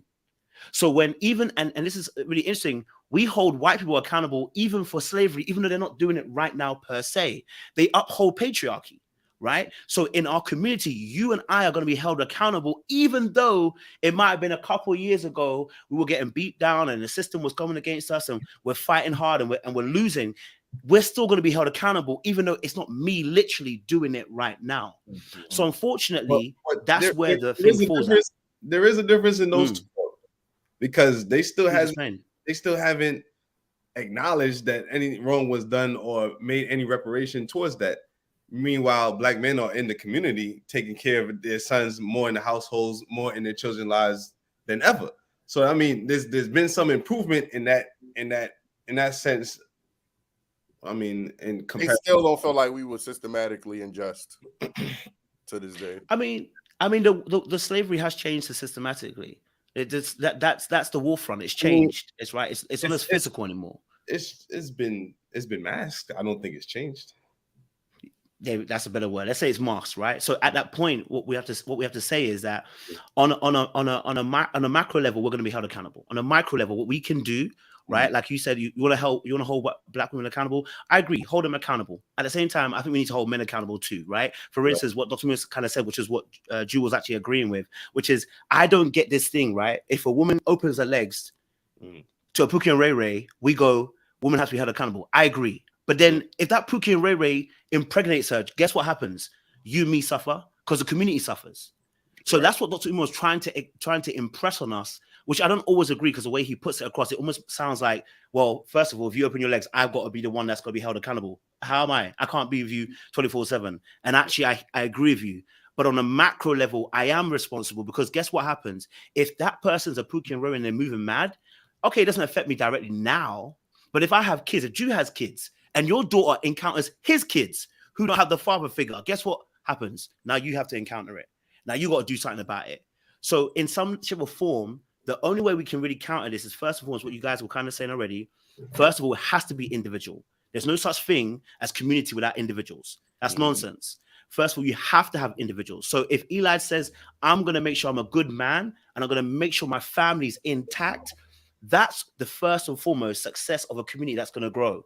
Because once he decides that his family is going to be brilliant and on point, I'm going to see Eli and be like, I'm inspired by what Eli is doing. His family is on point.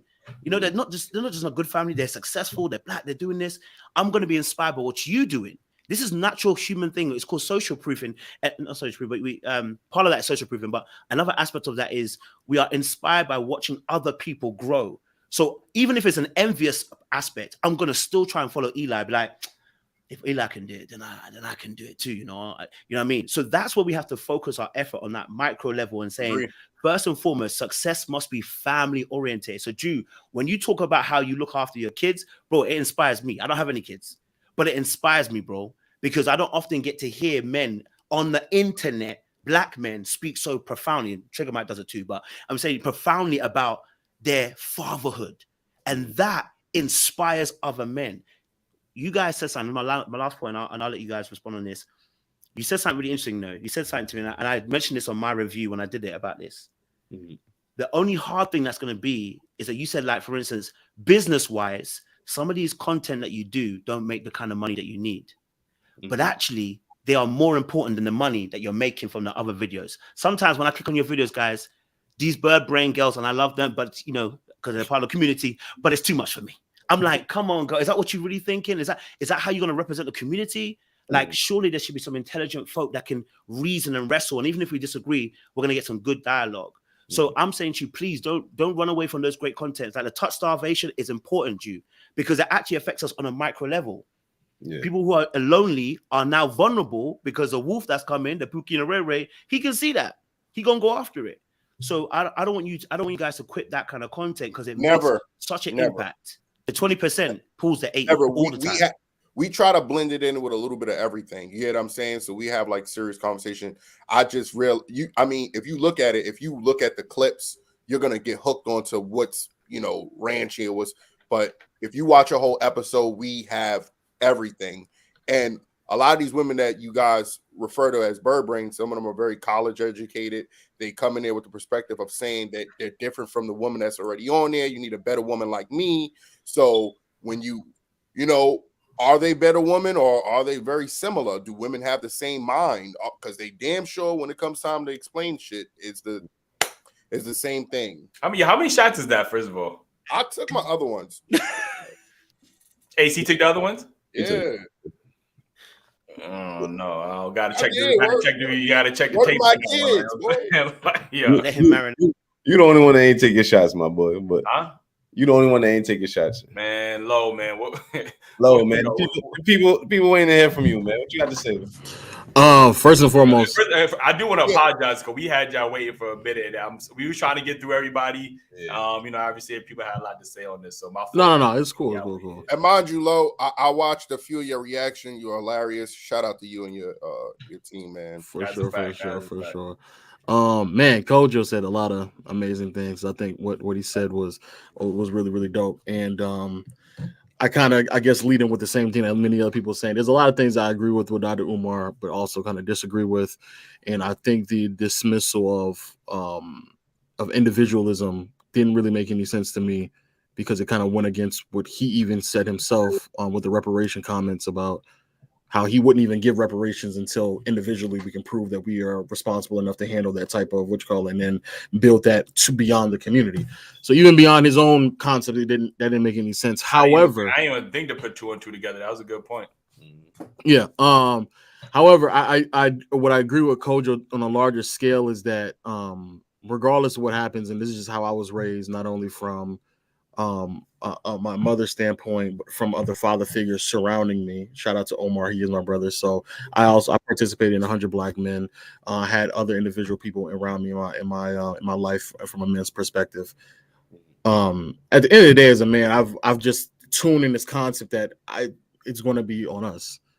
Like at the end of the day, the way that I've been raised and the way that I've moved in my life, the way that I've built myself as a man is that it don't matter what anybody else is doing, doesn't matter what anybody else is doing against me, for me, what they're providing, what they're not providing in terms of value in my life. At the end of the day, as a man, I have to figure it out. And I think that is probably one of the most fundamental aspects of my life that has built me to the person I am today. So when we had these conversations, I never, ever, ever have a conversation with the concept of what is it that a woman is going to do, or what can we do for women? I hope that women in their aspect, they have that conversation with themselves, but it's more so from a standpoint from as a man perspective, what am I doing? Because then I believe that from that standpoint moving forward, everything else will more or less figure itself out. Right. So I never even anticipate to have these conversations with women. Well, that's individualism, right?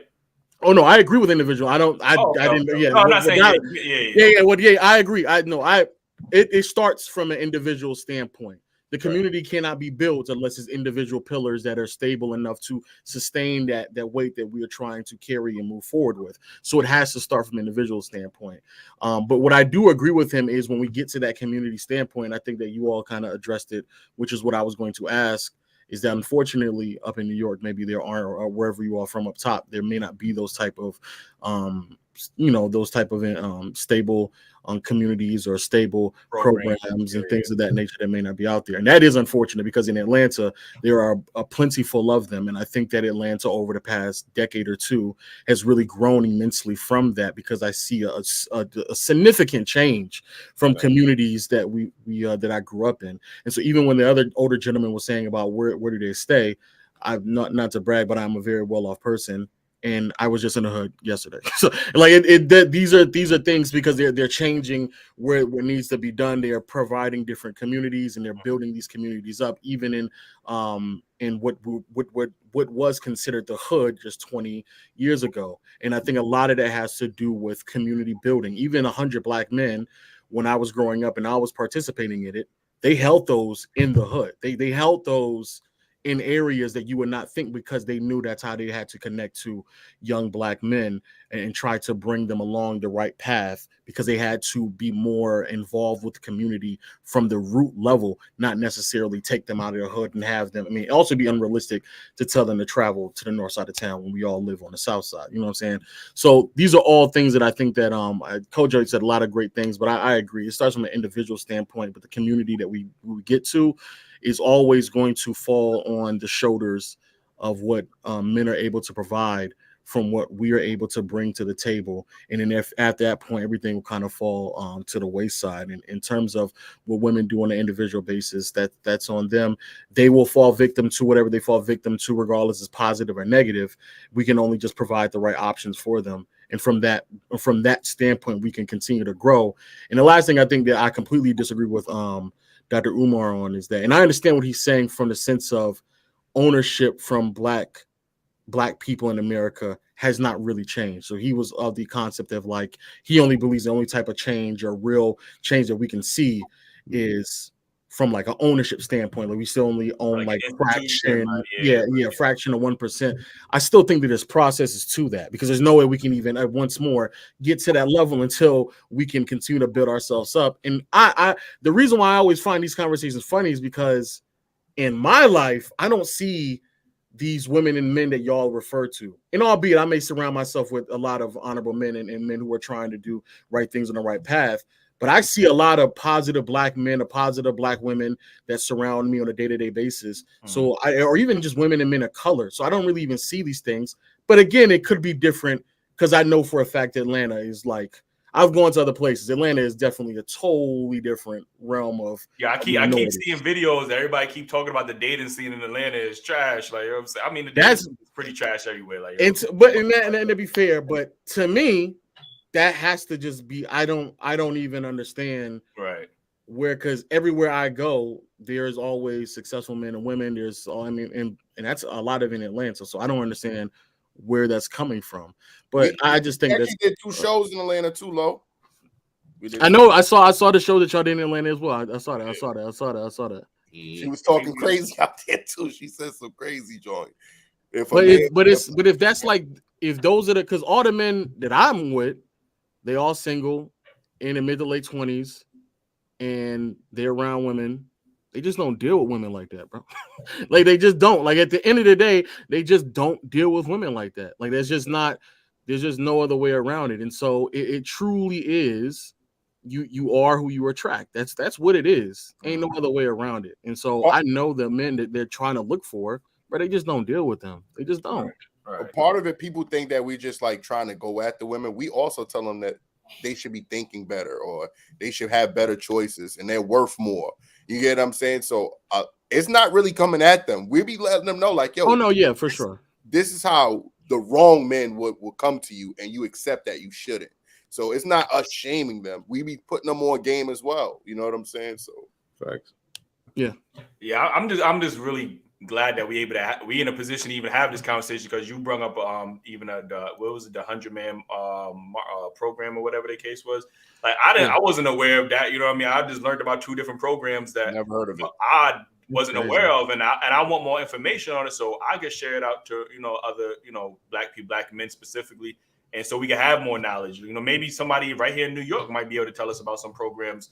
You know what I mean?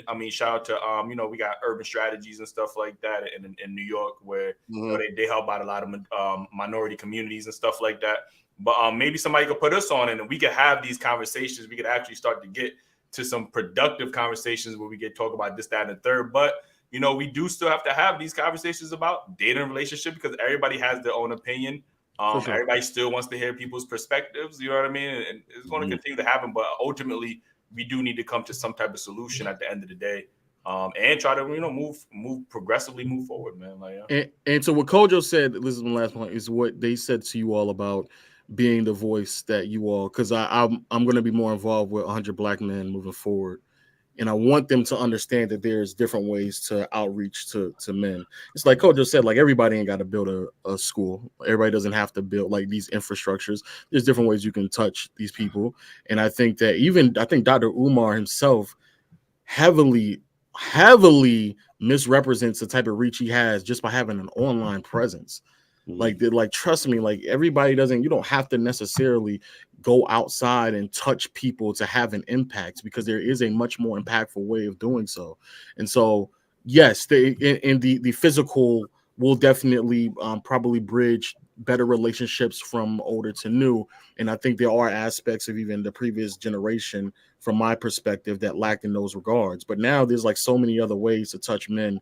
I think that, you know, y'all do an amazing job. I think most people on the internet try their hardest to do what's best. I just think that a lot of times we get caught up in conversations that really and truly are almost irrelevant in real life. Like in real life, a lot of this stuff, like we talk about black men and black women dating outside the race, like that is like, I be saying to myself, like, bro, we talking about less than like 15%. Like we're not even talking about like real people. Like, why are we spending that much time talking about that? I just don't get that. So stuff like that just irritates me, because it's like a waste of time. Pointless, man. Yo, Mike, man, we gonna end it off with you because it's getting kind of late. This is the normal, the latest we ever been on. we not built to do 4-hour live streams, man. Like, you know what I'm saying? So no doubt. Mike, How y'all doing, man? What's up? Yo, real quick, Lo and Kojo, if you could let them people know if you got social media. Obviously, Lo, everybody know you got YouTube, but if you could just shout that out real quick so that people go follow you and stuff like that.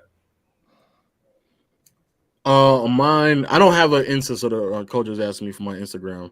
I try to stay away from Instagram, so I don't have an Instagram, but I do have a Twitter. Okay, Twitter Legend of Winning. Probably most of you all know me on a YouTube channel called Playback, so you can follow me there as well. And I think those are the two best ways to kind of get in contact with me or kind of hear my thoughts on a lot of things, especially my commentary channel Playback. And Coach, you got like an IG or YouTube, or what's your situation looking like? Yeah, I got underneath the name Little Blackbird 91, so I do YouTube, and you can find me on IG on there. And if you like a little bit of dancing, I'm black, you know, I'm called Black Muscle on TikTok. Don't ask the question. Just hear it. But and one last thing, though, I want to agree with you boys. There's one last thing about Dr. Umar, what he said, which is crazy to me. When he said that he speaks to women and says to them they should change the way they speak to African men over African American men, that was absolutely wild to me. Because what he was actually acknowledging is that these people are speaking wild already, but for African men, you need to change that. But for African American men, you keep being wild. You actually now become part of the problem. I think he more so said that. I think he more so said that we wouldn't tolerate that shit, and we don't. But you saying black men. He said African was going to tolerate. No. What I think is it's a systemic. I think somebody pushed back on it where they said, think about it this way: if 70% of black men alive today were raised by a single mother, they think that type of talk and disrespect is normal to hear. You see what I'm saying? So that it's more of a systemic thing, just like y'all were talking about. But I'm a Nigerian American. I was born here, raised here, but that's where my parents are from. Looking at my dad interact with my mom, I never accept any kind of disrespectful talk from a woman, so that's more so what he was saying, is that if you get into a cultural power struggle with me, you will never win, ever. And I'm married to a black American woman. So I was never attracted to, the ones with the neck rolling and all of that, because I knew that's what came with that type of woman. So, okay. But yeah, man, I mean, excellent interview. That was an excellent interview. I do have some issues with Dr. Umar lately, but he is a genius. He is a genius at one thing over most things, which is catering to his base, which is the black woman. That's why he was giving a lot of the pushback he was giving y'all, because I need him to pick a side, but I understand it's the summer and he does a lot of promoting for his school, so he got to cater to his base. So shout out to him for that, because I've seen clips of him saying the opposite thing, but this is what I really want. Wait, real quick, have you ever seen the clips? He said he got the clips of him holding women accountable. You seen those clips? It's not really. Yeah. In fact, I have. Okay. I have too. I have as well. It's like off season.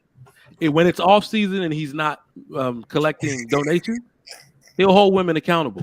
I'm gonna say it. God saved me for last, because some of y'all didn't want to say it. Okay, he's collecting donations during the summer. Wasn't he just on the Breakfast Club? Yeah. So he's catering to his base. This is excellent marketing. Okay, so I get it. All right, I'm in the corporate world too. But the one thing that I want to say that I don't think he ever touches on is I'm gonna start a nonprofit one day, and it's gonna be called FTFF, which stands for Fix the Family First. Why don't we ever talk about that? firstly, primary, fix the family first. All of these issues that we got with black boys, black girls, it's done. And this is what I want to talk about on the community aspect. Everybody says, oh, we're a community, unite the community.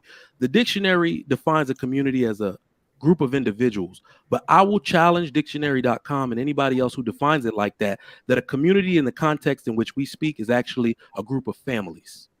Families do this work. Father, mother, children. So in the community I live in, and I damn sure don't live in the hood. All right. I'm out here with the $500,000 $1 million homes. Okay. Nothing but fathers out here. We govern and we create areas of safe black community or white community? It's actually mixed. I'm in Houston, so a lot of immigrants, a lot of it's mixed like that. You But about to be what Umar was talking about, black men moving out the hood and living with the white folks. We have to. Let me tell you why that's important. Not only are we going to, even if you wanted to stay and help the hood, the one thing men won't do is negotiate with the safety and the promise of their children getting a better education. If my kid gets his ass whooped in the hood, first I'm gonna shoot everybody there, then I'm gonna move out the suburbs. Right? So I'm not playing with that. Most men will not sacrifice their own kids to stay in the hood. It's not happening. I damn sure moved out of Brownsville. I'll tell you that. It's not happening. So he needs to kill that talk right now. But on what I'm saying about community, people have to understand that in the black community, we always talk about unifying without the number one unifier, number one creator of wealth, which is marriage. We now are afraid of that word. All right. Every other community that you see, they are unified with the bond of marriage. If we cannot get one black man and one black woman to stay in the house together and that man treat her appropriately and that woman submit to him, why are we having any other conversation? Because that's where a community starts. And the other point I wanted to make on this, I know Dr. Umar likes to talk about unity, but hear me out. We need to start talking about division. Black people are the only people that will not disassociate themselves from their degenerate class. We're the only people that do it. Every Indian group, Hispanic, if you are on the straight and narrow, the best thing you could do for these people is stop helping them. Their help has turned into entitlement. I told y'all my parents from Nigeria. I've been there and I've lived here most of my life. America is the only place where we have entitled poor people. Poor people that believe that they are entitled to something, entitled to help, entitled to free food, entitled to free help from other men that aren't their kids' father. This is the only place that happens. And until we separate ourselves from them, which I'm telling you is actually the best thing we can do for them. I have enough faith in the black community that if you leave these women to fend for themselves, take away their welfare, they have the smarts and the knowledge to know how to swim and start looking better. Now they're going to be looking to us for better ways to take care of themselves and their children instead of looking for an entitlement every time. So I think that's something we also got to talk about. And that's why I don't like Dr. Umar's talking points on this, because he's putting things on men. And this is one thing that the system did. How can we put most things on men when the system gave unilateral control of the family to the woman? A woman is allowed to make unilateral decisions without the influence of her man. So how you blaming men? She get to decide where they go to school, what they eat. Everything is affected. Now look at the risk factors. I know y'all seen this video floating around. There is an imperceptible difference between a child being raised by only its father and a child being raised by a two-parent household. But when it's with the mother, it is now susceptible to every single risk factor in the book. Yeah, I've seen that. Yeah. All right. So he needs to understand that he's yelling at the wrong people. If you really want to have a discussion, go tell black women to give their kids to the black father. I don't care if you want them or not. I'm with that. I advocate for full accountability of fathers. Let the fathers raise them if they can't reconcile. And then we can have a discussion about community, because the kids will be better off. I'm just saying. That's a conversation that we need to have. You know what I mean? But again, man, we're gonna have to wrap this up, man. We appreciate y'all. I think the moral of the story is not everybody is gonna agree with Umar, us. You know what I mean? But I think the best thing out of this is that we're able to have this conversation. We can hear each other's opinions without, us cursing each other out or being disrespectful. Like, yeah, whether y'all agree or disagree with us, you know what I mean, or Umar, we can still have these conversations and still pick and choose what parts of the information we want to consume and apply to our personal lives. You know what I mean? So, I'm just grateful to have these conversations with y'all. I'm grateful that y'all called in and shared y'all personal opinions as well, man. So. We're gonna let y'all go. We appreciate y'all again for joining. No doubt. Sugar Mike, appreciate you. Mm-hmm. All right, no doubt. Check me out on the Lapeef Network. I do shorts on my IG, which is at Trigger Mike Show. Y'all go ahead and follow me. I do the Trigger Mike Show every weekday afternoon on the Lapeef Network. Shout out to y'all. Hope to talk to y'all soon. Oh, for sure. Yo, Lo, we No, appreciate Coach. you. Coach. Yeah, appreciate y'all, man. So, oh wait, let me get up out of here with that. We got a few more super chats. Yeah, we got a few more. Shout out to Jeffy Torres with the super chat. We got a Pookie in the building. Pookie says solutions specific. Pookie's out here giving advice. Okay, all right. Like I'm saying. Solutions specifically for our youth men, black fathers, black schools, black church, black mentor programs, black coaches, and military. All right, Pookie. Yo, I I would say black male teachers are needed. My son had his first black male teacher ever. And I swear it made a huge difference in his performance and his education. We definitely need male teachers in our school. For sure, yeah, it's definitely not enough out there. And I understand it is difficult for male teachers to be in an environment around young youth. Underpaid. There's certain allegations. It's tough to be, a male teacher, and especially a black male teacher, especially when you're dealing with middle school and high school students. You know what I mean?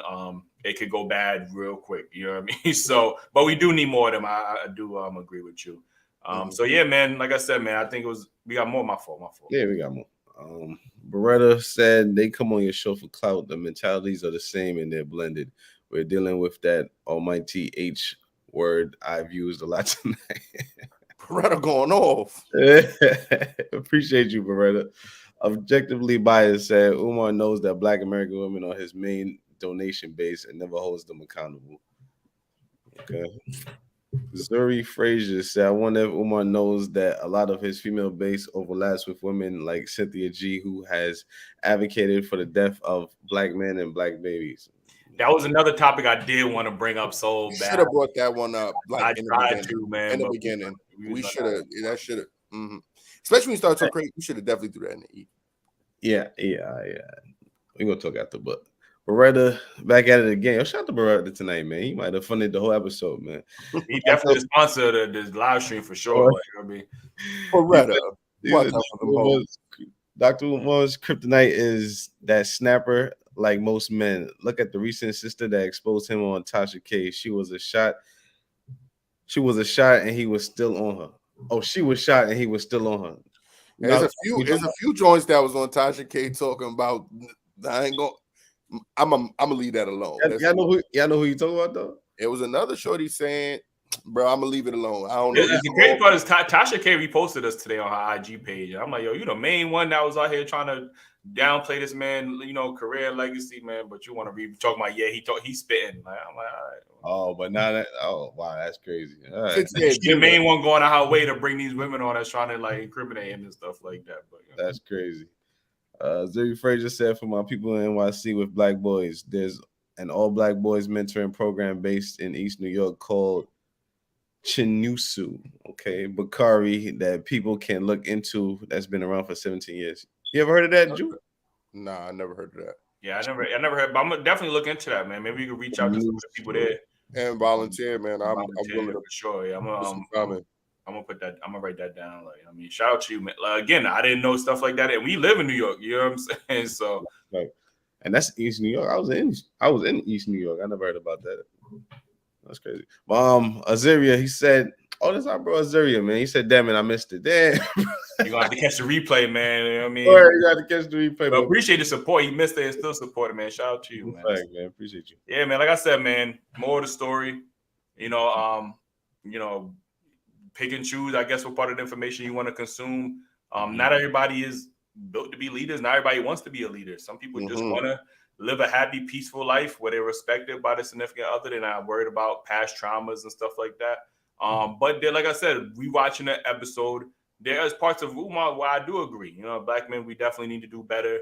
I believe that we are doing better. We're going to continue to do better and keep going to the right direction. We do need to be held more accountable in certain aspects, certain categories. I definitely wholeheartedly agree about that. You know what I mean? So, again, man, make sure if y'all didn't watch the episode, go watch the episode, man. Support us. We got an episode dropping. We got a married, join the membership, man. We did an episode with 2 black married couples that I enjoyed. There was a lot of jewels dropped in that one, gems dropped in that one.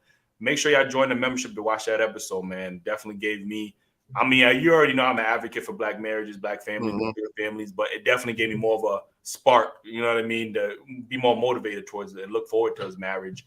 We do got a new episode dropping this Friday, same time, 4 p.m. maybe. I don't know. I'll keep y'all. Try 4 p.m. 4 p.m. Yeah, we've been doing 4 p.m. for the last couple of weeks. So we're gonna do 4 p.m. We keep y'all updated. Episode is a pretty good episode too, man. I think most of the episodes we do is quality episodes. Obviously you're gonna get your trigger moments in there, but if you really watch the episodes, there's some quality topics that we discuss. Not just the clips. Watch the episode. Watch the episode, and watch the episode before y'all leave your comments, man. Cause y'all be leaving comments, and I'm like, man, just I'm gonna be honest with you. I'm not even mad at them, man, because we be doing the same thing on social media when we be commenting on the shade room and we only be seeing a clip. You be doing the same thing on social media. I be doing everything, so y'all don't really be doing much. So that makes sense. Make sure y'all also follow. I'm trying to throw shots. I do a lot. Like, that's all I want to say. But but that's what clips is for, man. It's supposed to provoke engagement. They're supposed to get you triggered, man. So shout out. Clips was supposed to promote the episode. That's what they used to be for. Like, you know what I'm saying? Like, they ain't for that no more. They try to watch this clips only. They say, I got this. That's it. But make sure everybody follow me and Ace on Instagram. I'm podcast_Jew. Ace is Ace the Goat 24, right? Yes, yeah. Sir. Make sure y'all follow us as well. We're trying to build out. We got to get them up to 100K, man. Like I'm saying, they should have been at 100K, honestly. But you know what I mean? Maybe y'all be forgetting they got their own IGs, man. But make sure y'all go follow them, support them. Like and I've been on them about being more active on IG, especially Ace. You know what I mean? He still got a selfie that he took in 2018. Like, you know what I'm saying? Man, the fathers, man, I definitely posting me reading with my children, active with my children, man. Definitely being there. My daughter was just singing Cardi B. She don't cook and she don't clean, but if you watch the video, she was washing dishes while she was singing it. So, no, you know what I mean? But you know what I mean? Appreciate y'all, man, for always tuning in, rocking with us, man. It's late. I know everybody got work in the morning. I know we all got to go. I'm about to go right to the gym, man. Dedication, man. You know what I mean? That's on my phone call in the morning, man. I got something to say. All right. Oh, you gonna call for real? I'm calling it. Yeah. All right, for sure. I'm not gonna be. Part 2. Text me. Yeah. All right, we out of here.